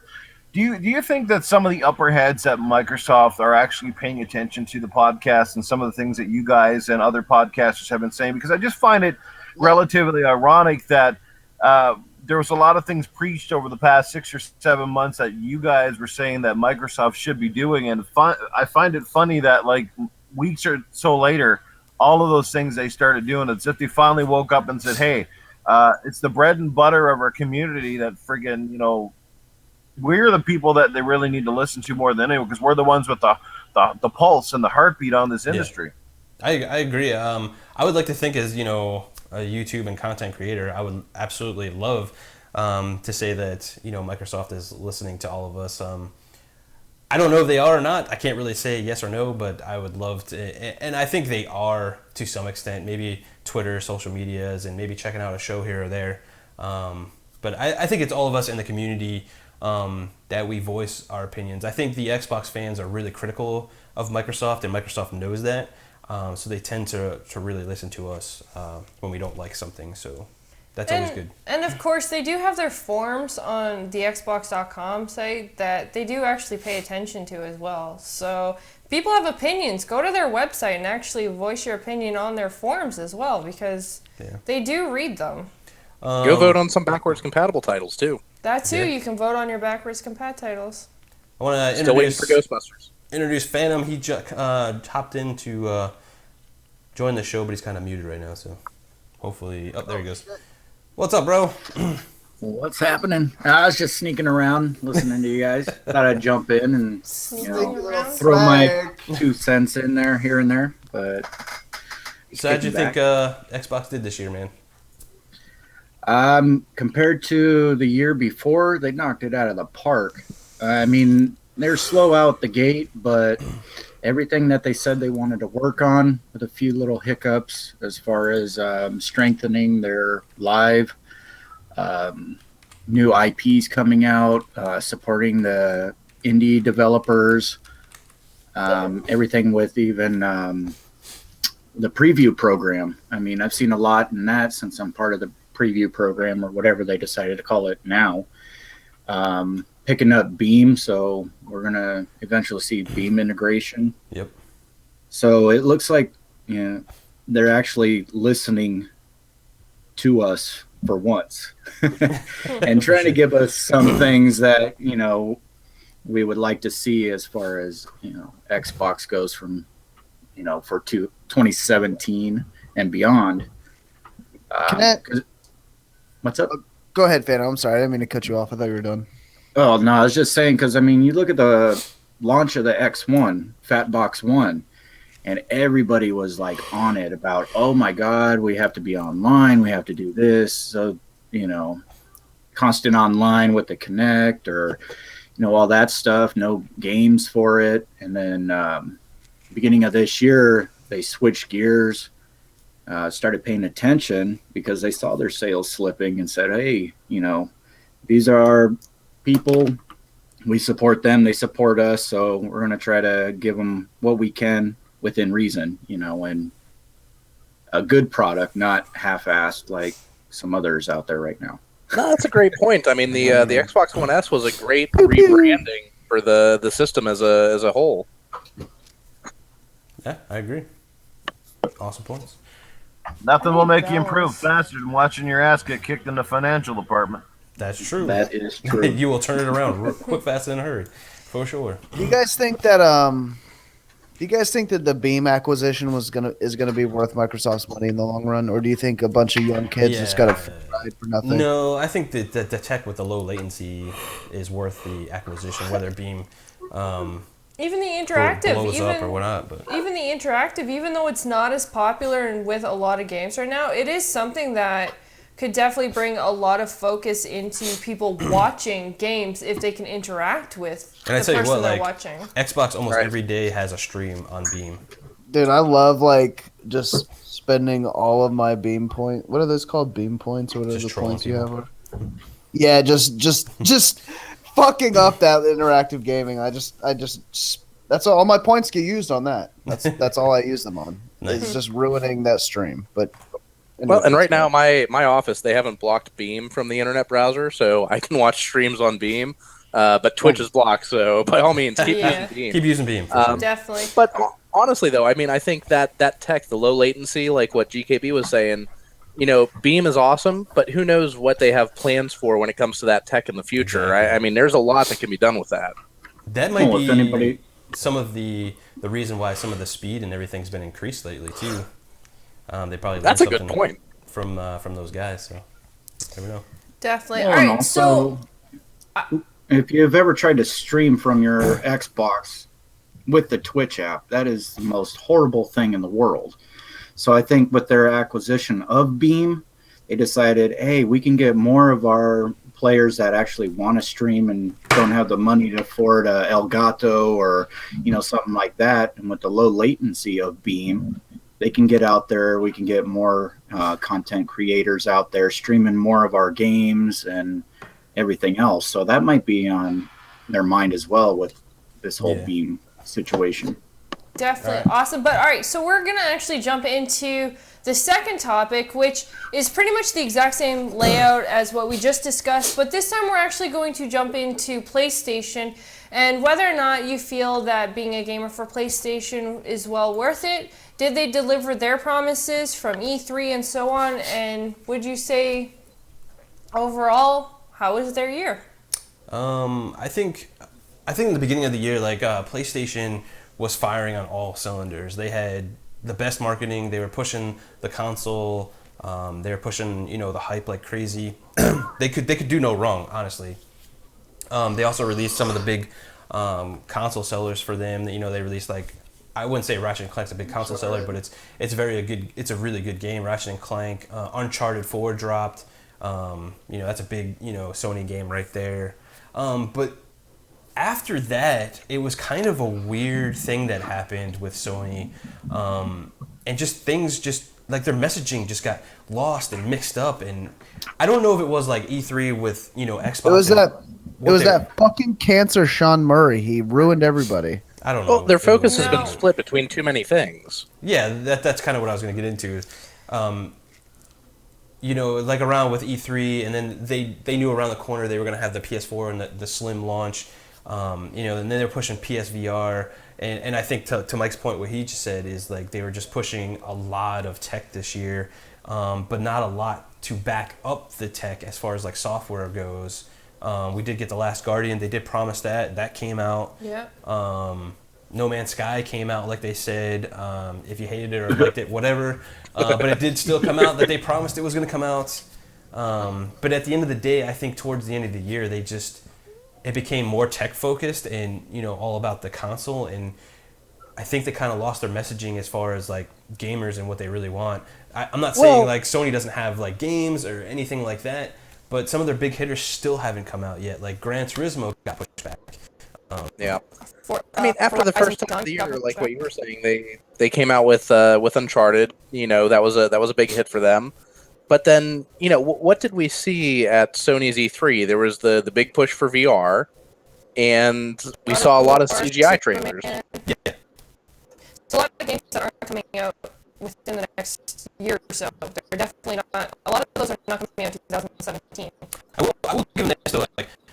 At PSX, I think PSX was probably their strongest show, honestly, throughout the year, because they were on point. I think their messaging was really good for that show. They showed a lot of games, and then they ended it off with The Last of Us 2. Now, that's not coming out anytime soon. It's going to come out in years, and I hate when companies show things before it's ready.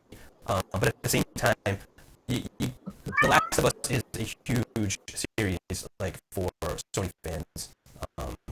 Let's be honest, that was a really good thing, fan service that they did. So they did end off the year pretty good. But I think overall, I would have to give it to Xbox this year just for everything they've done. Sony did. They didn't do bad by any stretch of the imagination. Yeah, I see that there's something wrong with our audio. Ours. Yeah, I don't know what's going on, but it sounds really weird to me. Yeah, the audio's fucked up on my end too. Terrible. Oh, I just rejoined our Hangouts 3 times, hoping that wasn't just me. Okay. No, it wasn't just you. I don't think we really got much of what you said after what I said there. It seemed to be messing up right after. Are we still talking, or do we sound better now? It's like a weird echo with some static to it. Yeah, it's choppy, chat, chat, chat, chat. Oh, that's really weird. Showing off some DJ skills. Techno. Yeah, you guys continue to go into the Sony discussion and GKB. All right. This figured out. All right. So for me, with Sony for their year in review, do I feel like they lived up to their promises? I I don't really feel like they did. I think that what we're seeing from Sony is more of what we've seen in years past. Everybody praises Sony because you get all the new games between January through June. But realistically, when you look at it, what we're really getting are games that were supposed to come out in the fall for the holidays that have been delayed. We got The Last Guardian this year. That's great. 10 years after the fact, we finally got the game. But look at the other games that they said were coming out this year. There's that Gravity Rush 2 was supposed to be out before the holidays. That got pushed back into the new year. Everything else that I can remember them showing at E3 was either a third-party game or it was a lot of CGI trailers, which, I mean, if you're a Sony fan, that seems to be what you want. That's what Sony is hearing from you because you love the PSX events, you love their E3s, and they show us a lot of stuff that isn't complete. So, I mean, if you are a Sony fan, if you are a diehard Sony fan, then maybe Sony did live up to your expectations. But for me personally, I want to see games that are coming out. I don't want to see games that are in development, and who knows how long that development hell is going to last. What does anybody else think about the games they showed at E3 and whatnot? How we sound now, guys? Sounding good? All right, cool. As far as like PlayStation's E3, I mean, I was there on the floor, and I seen, there's, like GKB was talking about is Gran Turismo. They had like a little mini playable demo on the floor. There wasn't really much else in their booth as far as, E3, because everything they announced during their briefing, it was all 2017 and beyond, God of War and everything like that. So, I mean, they put out their products and everything this year, but they were so focused on beating Microsoft and everything else, they rushed the products instead of putting the effort into them and releasing a great product. So, but as far as like E3 goes, I mean, I don't think they lived up to how they started the beginning of the year, because they were knocking it out of the park at the beginning of the year, and then once E3 hit, it's like they fell on their face, forgot what they were doing all year. But I think I don't know how much has been said already about my audio and stuff was kind of messing up there. I had to rejoin the chat, but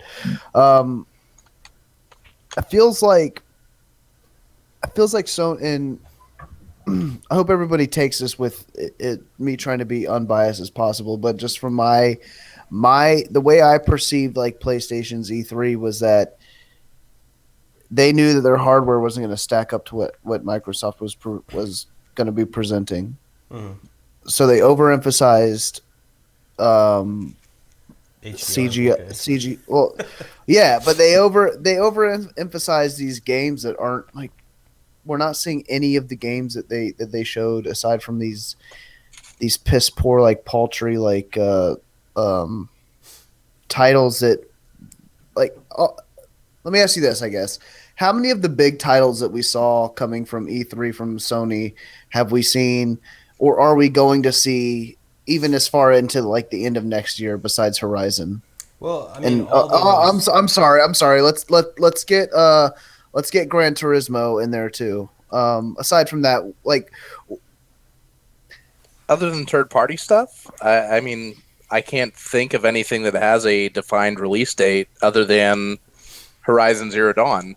Exactly. That's my point. Is like, well, there's the indies that they released at PSX. There's quite a few of those that are actually releasing within the first couple months of. Well, they said 2017. They didn't really say. Well, I was just talking about like we're on this topic. Some of them are. We're on this topic of like this year in review, and in more specifically the E3 presentation, because that's where I was judging my did they deliver on scale was coming from E3, like, and they didn't promise a whole lot, so yeah. Well, exactly. I mean, and they come out with this PS4 Pro, which, well, I mean, if you're pushing 4K, and you provide that, like, I'm really not trying to like draw a negative light on it, but I'm trying to look at it objectively, and like it's at this point, like Sony has just not performed like they have been, because let's be honest,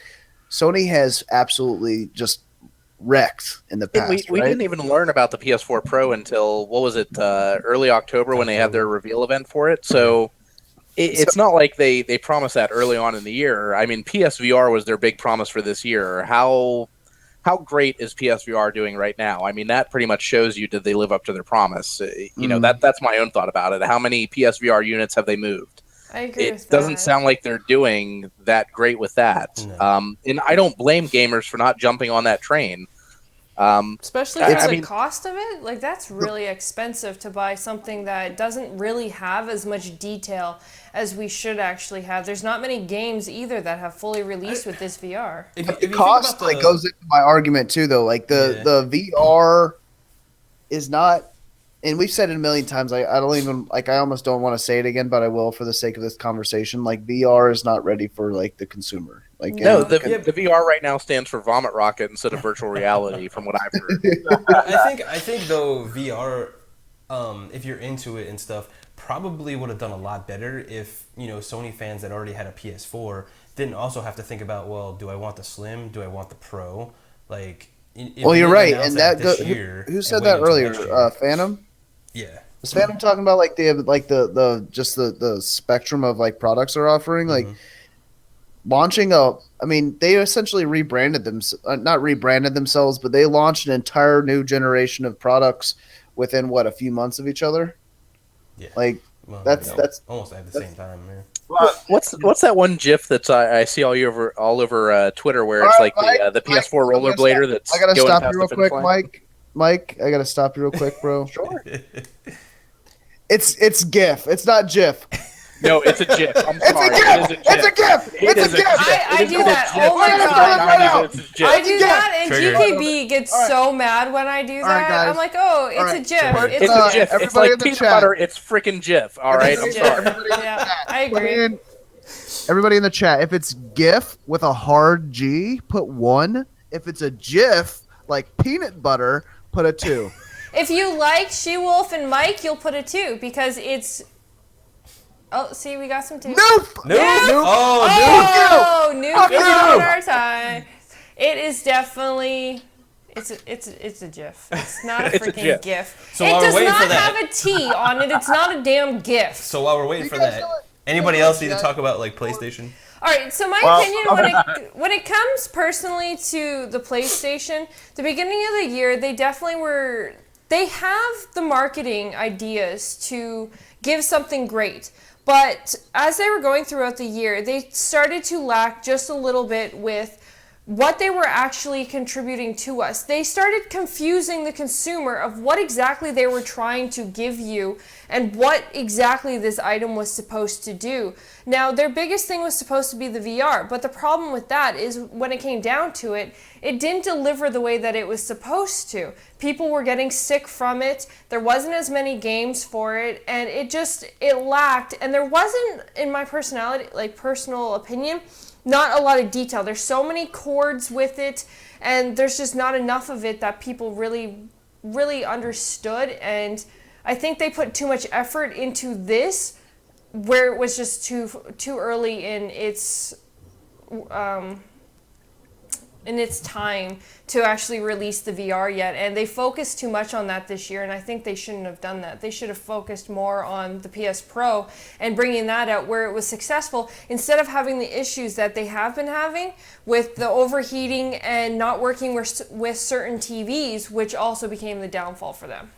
I still can't believe that was an issue, that it didn't work with certain TVs in 4K mode. I mean, that to me was just a huge oversight, because from what I heard, it worked perfectly with all models of TV until there was a day one software update. There was an Did update. Yeah. That's what. Yeah. I'm sorry, what the hell is that? I mean, come on, No Sony. idea. There's something, obviously, either something in the coding was wrong or there was something, but it messed up certain TVs. It would only work with Sony TVs. And it's a big issue when you're trying to sell something that's supposed to be the next best thing, that's going to be supposed to be better than the PlayStation 4. And if it's having issues like this, and let's be honest, people buy consoles because they don't want to spend the thousands of dollars to buy a PC. So they buy the console. So they need this one piece of thing to work properly when they first take it out of the box. And Sony had those issues.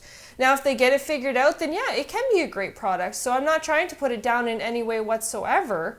But there is some things that they still need to work on. I think at the end of the day, I think Microsoft and Sony both have really good years. But I think at the end of the day, Microsoft just had a better year. Overall, they need to work on their marketing, though. As somebody who owns a PlayStation, as someone who's been a long-time PlayStation fan, the way I look at this year was E3 was a disappointment. They showed a lot of stuff that was years and years away.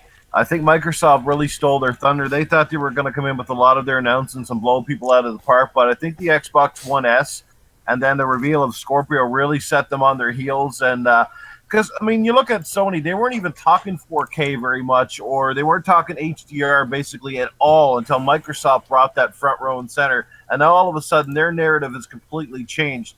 I mean, games-wise, they've had some good titles at the start of the year. They've had a couple of ones that have just flip-flopped and fallen off the wagon. I mean, about time, bravo, slow clap for Last Guardian, like about freaking time you came out. But, I mean, that's a PS3 game in disguise. I mean, I could go on a freaking rant here, but, overall, they have this show a couple weeks ago here, and again, Smoke and Mirrors, showing off a lot of games that, while it's really cool and all, they're a mile away. And I don't know when half of those games are coming out. And then they try to get us all excited for these games. I mean, I don't know about you guys, but I don't give a rat's ass for it. Patapon and fucking Paul Rapper. Like, what is Sony going to do? Remaster their whole bloody franchise? Even the Crash Bandicoot series, like, come on. Like, if you're going to make Crash again, make a new game. Don't bring us back the old fucking shit. Like, my biggest problem is all this stuff game. is so early in development. I don't want to see what they're trying to sell us right now. I want to see what the final product's going to look like. Don't sell me something knowing that it's going to be downgraded in 2 years when it finally releases. I like the way that Microsoft is approaching it, where they're showing games that are going to be coming out within the next 12 months when they do their E3 conferences. Yeah. That way we're getting a better idea of what the final build's actually going to look like. Yeah. That Spider-Man game sure looks good in those trailers, but come on, who are we kidding? It's a CGI trailer. It's not going to look like that when it comes out, and they keep doing this stuff all the time, and it's crap. And then I go onto the PlayStation Store, and I get in there, and I'm looking at their games, and I look at Microsoft's games, and half of the games that they got, oh, yeah, we got all these extra exclusives, great. But you know what? I don't care for them. I think the majority of us don't care for them. I can certainly tell you the Crap and Mooch don't care for them, because there are all these games you can't even pronounce, let alone play. Nino Cooney and fucking Pantyhose Warrior 3, and I don't know, like, just so much shit. Like, I don't know, man. This is crazy. Yeah. Well, clearly we all feel the same when it comes to Sony and Xbox and how they did over the year. So we're actually going to jump into the indie discussion now. Oh, what?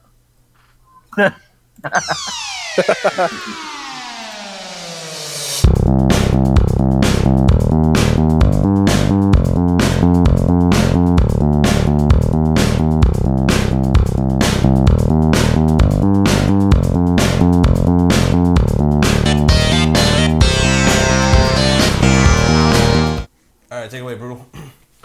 All right, guys. Today on Indie Discussion, we have a good one. Go out, get your store ready, because you're going to want to buy this one. This is called Feist.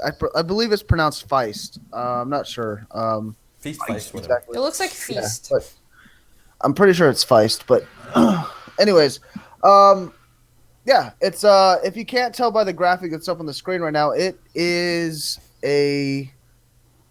I don't want to say this because I don't want to take away from their developers, but you know what I'm gonna say. Yep. It's like a furry meatball. It is absolutely a clone of shit. Limbo? Are you good? Yeah, bro? Limbo. Thank you. No, because I was waiting to see if he was going to say it. I'm like, Limbo? No, I kept wanting to say Inside for some reason, but yes, Limbo.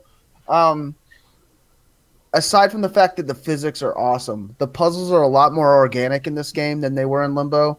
A lot of top 3 things I liked about it. The soundtrack is awesome. It matches the game perfectly. The interaction with your environment, the physics of it are excellent. An upgrade from Limbo for sure. 3, I really like the way that you can kind of use your enemies to your advantage. The puzzles, like what I mean by the puzzles are or a lot more organic, is that they don't feel like they're traps set for you to figure out. They feel like they're natural things that you run into in this environment, in this atmosphere, in this universe of Feist, right? So, I'll give you an example. There's a boss that you run into, and you're not supposed to kill the boss yourself. You're supposed to leave some of the booby traps that are set in the earlier part of that level, and lead the boss back to them to let the booby traps kill him. So so there's a puzzle aspect to it. There's a platformer aspect to it, but it doesn't demand that you solve a puzzle necessarily as much as it means that you need to use your environment smarter. And those of you guys have played Inside, you guys have played Limbo, and you guys get what I'm saying about that. That there's not like there's not a set puzzle that like you're looking at and you're like, all right, this is obviously a puzzle I need to solve to get to the next part. It's everyone. What was your overall impression of the game? Like, what was your favorite part of the game? My favorite part of the game was the way that you use your environment to get around. It's not just get around, but to fight with. You can pick up pieces of the environment to use as weapons. You can actually use enemies as weapons, and I think that the way they integrated that you have a lot more offensive capabilities than you do in. And I hate. Yeah, and I don't want to keep relaying it to Limbo because this game it's a standalone game. I mean, it does its own. It does a really good job standing apart from Limbo. And the price point, you can't beat it. It's $10, $9.99. You can get it on Steam. I actually bought it on Steam and on Xbox. I was going to ask what platforms it was on. Yeah, it's available on all platforms, I think. Don't hold me to that. I don't know if it's available on PlayStation, but I know for sure it's available on Steam and Xbox. What were your cons when it comes to this game? Is there something you disliked about it? That's a good question. Because I there's not a lot that I didn't like about it. I'm never one to sing like 100% praise to a game. I'm sure there's something that if I can think about it, but from the moment I jumped into it, I really, really enjoyed it. I enjoyed the soundtrack is awesome. Like I'm a huge fan of like a big supporter of like I think music really adds to the overall impression, the overall atmosphere of a game, and they did a good job at painting like the mood for what you are. You're essentially the little guy waving at you in the graphic here. That's the protagonist. That's the character you're playing. And you're playing against and you're fighting against these like larger versions of you almost. They're these kind of like monster. They're like a mix between like a Wookiee and a almost like a. It looks like a all right, we'll go with meatball. It looks like a what? It looks like a pom pom. Cheerleader out there. But your character is actually pretty cool. Like I really need to go. Like I really want to like emphasize the fact like the physics of the game are awesome. Like it feels crisp and really, really smooth. Like, I want to touch on achievements real quick for the game. A lot of the achievements are entirely skill based. They're not find all of the secret like little trinkets hidden throughout the map. It's like the first achievement you can get. Here's a tip because you're gonna miss this one. It's the very beginning. You have to break out of the box that you start, the crate that you start in. You have to break out of it within a minute. And a lot of them are like speed clearing achievements, like beat level 4 in like 2 minutes and so seconds. That's a lot. That's what a lot of the achievements are based on. It's not so much like an exploration based achievement system as it is like a more skill based achievement system. And I like that. I don't like I don't like having to know that you have to jump on this branch 5 times and it drops like a secret like achievement. I don't like that. I think achievements should be skill based. I think that's an achievement in a game, and I think that Feist did a really good job with that. it has a lot more broad color palette. The graphic that we have up here looks just like Limbo, but there's a lot more color to the game. The enemies were super creative. I liked how they did that. The game's difficult for sure. Cool. Overall, I would say the game's definitely a buy. Go pick it up. Message me if you liked it. I really enjoy getting feedback from the games I recommend. And shout out to the people that have messaged me and like picked up the games. I really like saying that people enjoy this segment of the show. So it was awesome. I really enjoyed it. GKB actually turned me onto this game. So shout out to you, bro, because this game's fucking awesome. Thanks, bro. Has anybody else played the game on the Nope. on the? I didn't even hear on the about it. panel? I didn't even know about it. It's worth your $10, for sure. I'm thinking about giving away a code for it too. So Cool. stay tuned for that. That would be awesome. Sweet. All right, so if you are done, we're going to jump into the next topic of tonight. And so we're going to try to make this one a little bit quicker and just kind of get some short answers with what were your highs and lows of both consoles? So starting off with Xbox, what was everyone's highest point of Xbox that made you proud of Xbox to be a gamer? If you could pick one major high point, what would it be? Just one. All right. Yes. Okay. You know what? I'll Would take you like this to one make a first. whole show of it? Because I'm sure everyone can make a whole show. So that's why just one that stood out the most to you. I would have to say what any gamer should be super proud about is winning NPDs because that's what makes gaming fun is sales. And You're joking, right? Abso-fucking-lutely I am.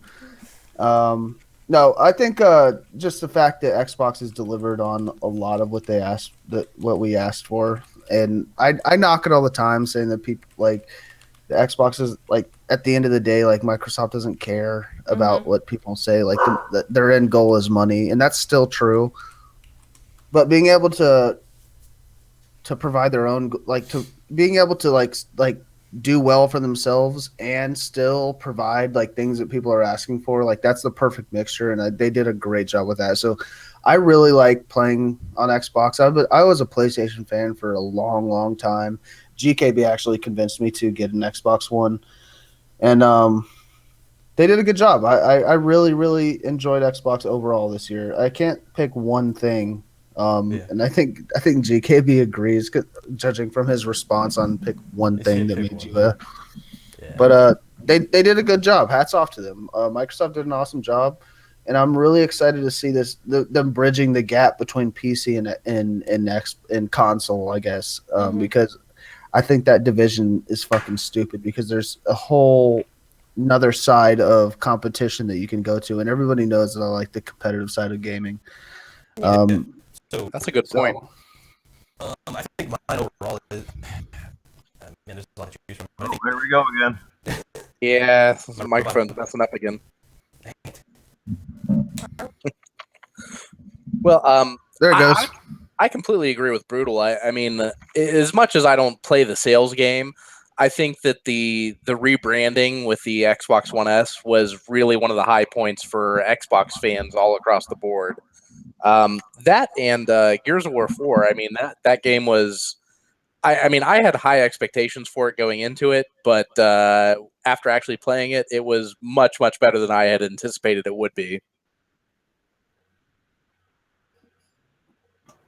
What was the game you mentioned again? I'm sorry.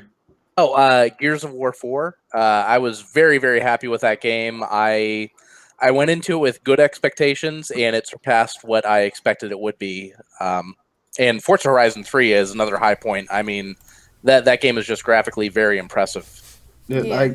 I agree, man. Like Forza, like graphically, content wise, like Forza. In my opinion, Forza should have been one of the top runners for Game of the Year. And it even as crazy as it sounds that it's just a racer and you can make whatever argument you want against it, Forza delivered a complete package as far as like an experience for a video game. And it still continues to this day. You have customization and You have replayability. Like that's one big thing that I think is a big factor in video games is like the replayability of a video game. Yeah. What about you, Noof? What was your highlight of Xbox this year?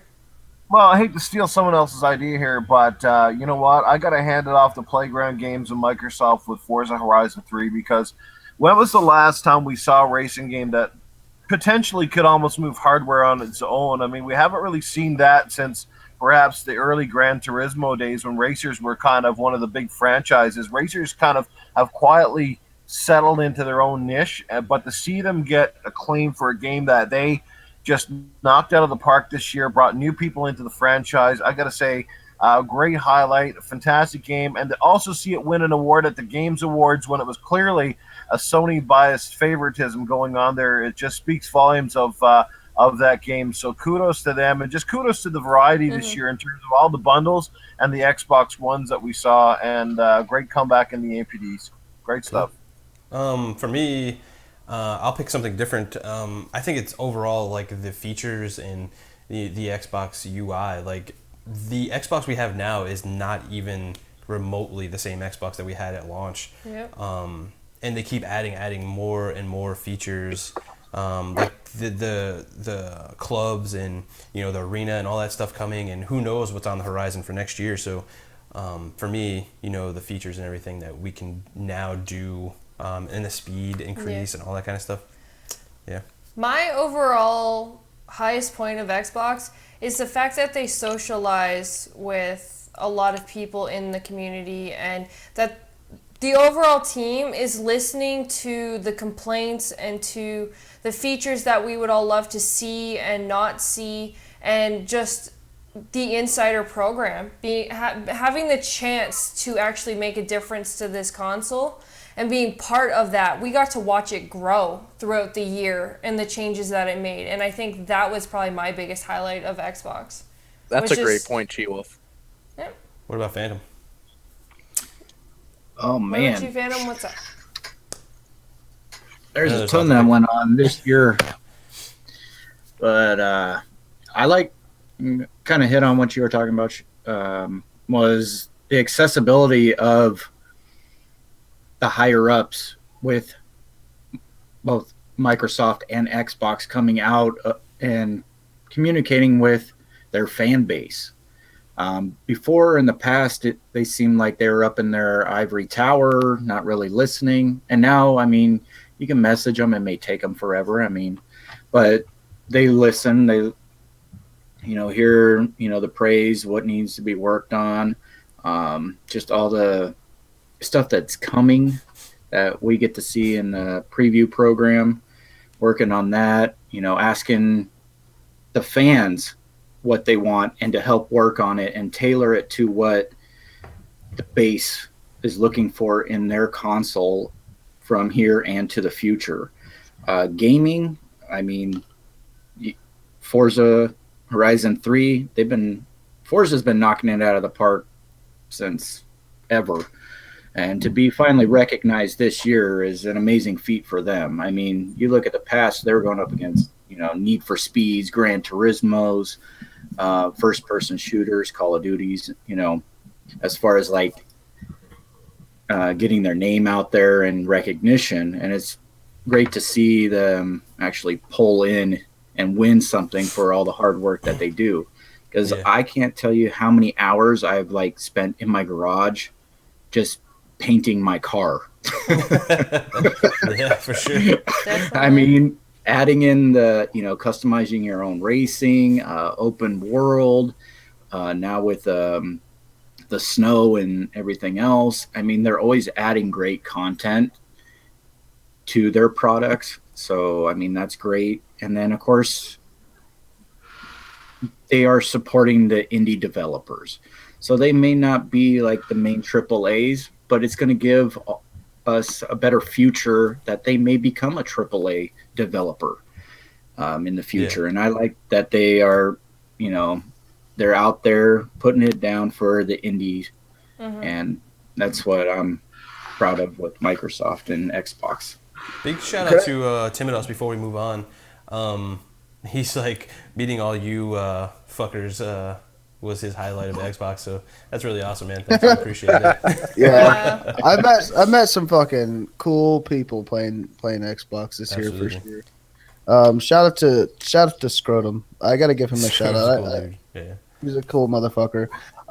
Can I ask one question real quick? Can I pose a question to the panel real fast? quick. Gotta move What on. do you guys think that Xbox would have been, or Microsoft, the Xbox team in particular, would have been as responsive to fans and the fan input if the Xbox One didn't do as bad as it did when it first launched?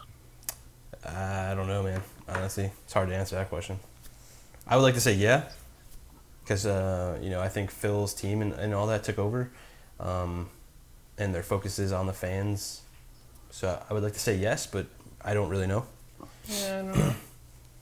All right. Well, I don't want to turn this into a whole nother conversation. So let's. All right, well then, just before, while people get their questions ready in the chat, what was everyone's highlight for PlayStation Get those questions. for this year? So while we wait for questions, let's hear what everyone's highest point for PlayStation was. Honestly, the highest point, and I also think their lowest point, was the hardware.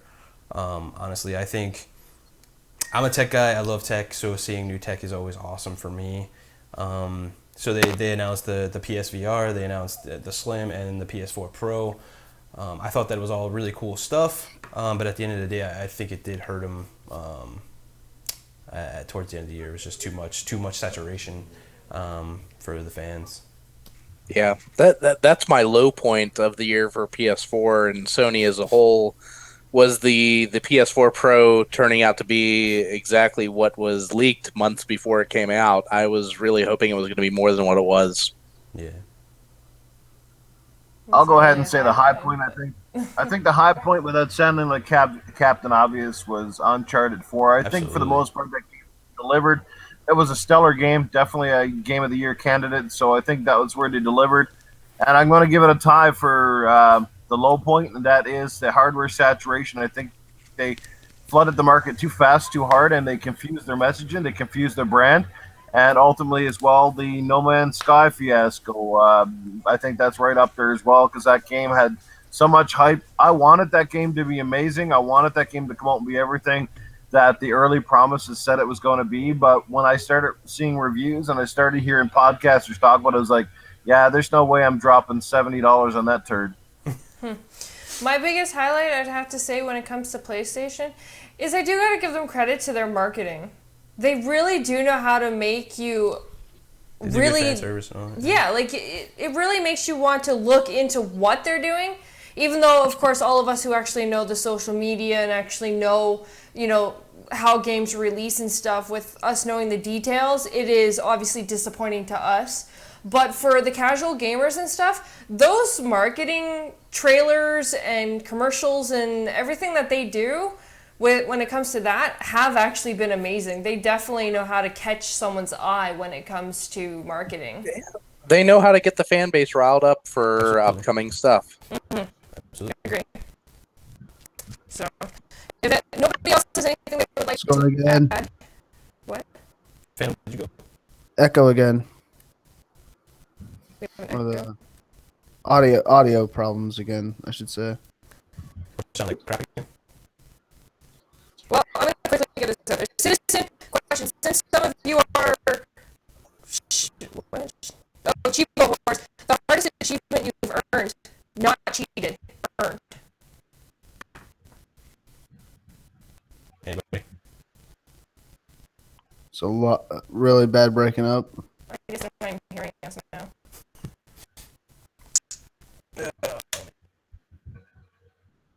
There we go.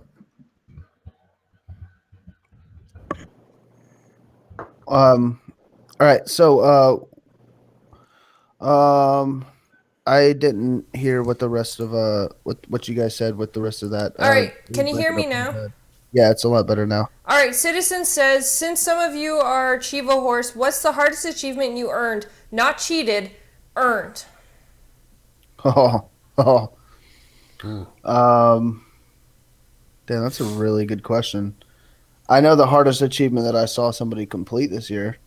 I don't know as far as me, but Scrotum got no deaths and Scrotum beat Slain with no deaths, and that's fucking insanity to me. If you played that game, you know how hard that is. So that's mine. I didn't do it, but Scrotum did it, and that's the hardest one I've seen all year. What was that game with the car? That you had to like just sit and just like what was that, third something? Oh god. I don't know. There was this game. It's not really hard per se as like an achievement to get, but just getting 1,000 in that game was just brutally boring. Just some of the surviving worst, it. yeah, was just getting through worth, that game like, and getting 1,000 for it was should have been just a nightmare. Yeah, it was bad. That one always sticks out to me for that game. Which one? What was the name of the game? I forgot the name of the game. Yeah, I wanted to forget everything about it after I got it. Was it the one that everybody played? Something. I don't know. It was stupid. It's like a black and white game, and it's literally just driving a car and then a girl walking to a bus. It's stupid. What I'd have to say, the hardest achievement that I earned personally was one that was in Ori and the Blind Forest. Trying to get all those achievements. Yeah, Ori was a tough one too. Was a tough one, and me personally, not because it was hard per se to everyone else, but me personally because I'm horrible with jumping puzzles. This game, just getting those achievements in this game was very well like my biggest achievement myself, because that was hard to me. Cool. Anybody else? Well, I can say anytime I get an achievement in a multiplayer game, it's always a bonus for me, considering I don't spend a big amount of time playing multiplayer games. So anytime something pops up, it's like, hey, you've killed 5,000 people. I'm like, holy shit. Yeah, so that's always good for me. I don't remember the last hard one I actually achieved. I couldn't tell you, but I just take them as they come. I'm not an achievement whore at all. I just, whatever falls out of the sky and I hear that little, I'm just happy. All right. Yeah, I'm the same way. I get, caught up in the game and the story and everything else, and I play through, and then I'm like, oh, what? I earned like 4 achievements out of 1,000. What the hell was I doing? Yeah, I mean, I don't pay attention to achievements until after I get them. When I see that pop up come up, I'll probably pull up the achievements and see why did I get this. But other than that, I don't obsess over them or anything like that. Mm. Right. All right, well, Except here... when you're playing a game like The Witcher 3 and you're playing for fucking hours and they're like, you don't get nothing's achievement. happening. What's going on? Where You get 5 gamer score. Yeah. All right, so here's a question from Drop. It's perfect for a conversation we were having before the show started. Oh, no, sorry, from Chris Hall. It's from Chris Hall, and it's, can you describe your perfect/dream game, sequel, or new IP? I just thought it was funny because of the conversation we were having before the show. Any game that has Splinter Cell in the title. Yeah, I knew you were going to say that. I'm good. I knew you were going to say that. Yeah. I think everybody watching the show was... they knew what I was going to say. I think mine's obvious as well. I just want another For me, it would be Alice. It would be Elder Scrolls 6. That's what I'm waiting for. Oh. Ooh. That's probably coming soon. Yeah, I thought that was rumored to be coming. We'll see. Let's hope so. Yeah, we'll see. What about everyone else before we end the show? Is it supposed to be a sequel or just like any like It's a new your perfect. edition of It's anything? your perfect game, new IP, dream game. Diablo sequel? 2 full remaster. Ooh, Diablo.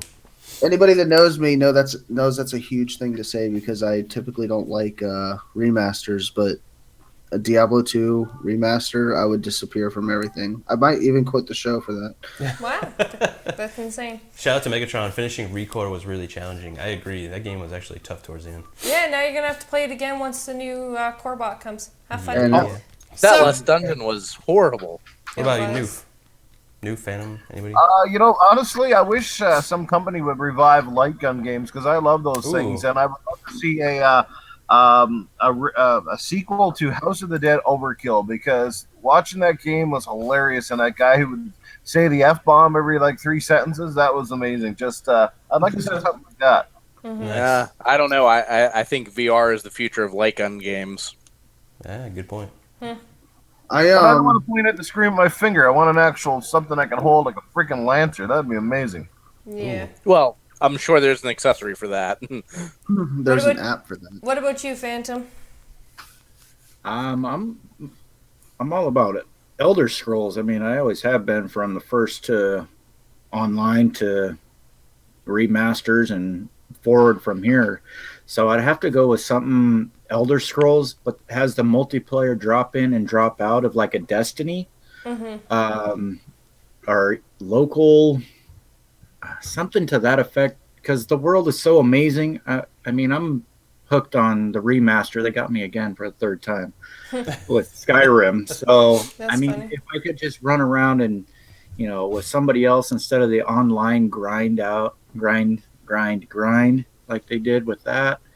That's what I'm looking forward to. That big open world, open sandbox experience with a little Destiny drop in and out, or even like a Fable style where you can join in together at a certain hub and go off and do stuff. That to me is like my perfect kind of game. Definitely. All right, guys. So, with the time that it is, we have definitely had a lot of fun with each and every one of you guys, whether you've just been listening or whether you have been hanging out in the chat. We do appreciate you all. And of course, remember to catch the Gaming Awards show on December 27th. And before we end this show, make sure you follow each and every one of these panel members. Their descriptions and their details will be in the description below. I used that word beforehand. I didn't mean to. I was thinking ahead. But yeah. So make sure you follow and subscribe to each and every one of these guys. And so we will now be ending the show with these guys telling you where you can find them and what they're up to. So starting off with the newest member of the Console Corner, Mike. Hey, y'all can find me on Twitter. Twitter handle is @Cadus511. Or you can find me on Xbox Live. The gamer tag is Cadus. Other than that, you can find me here on Console Corner every Tuesday night.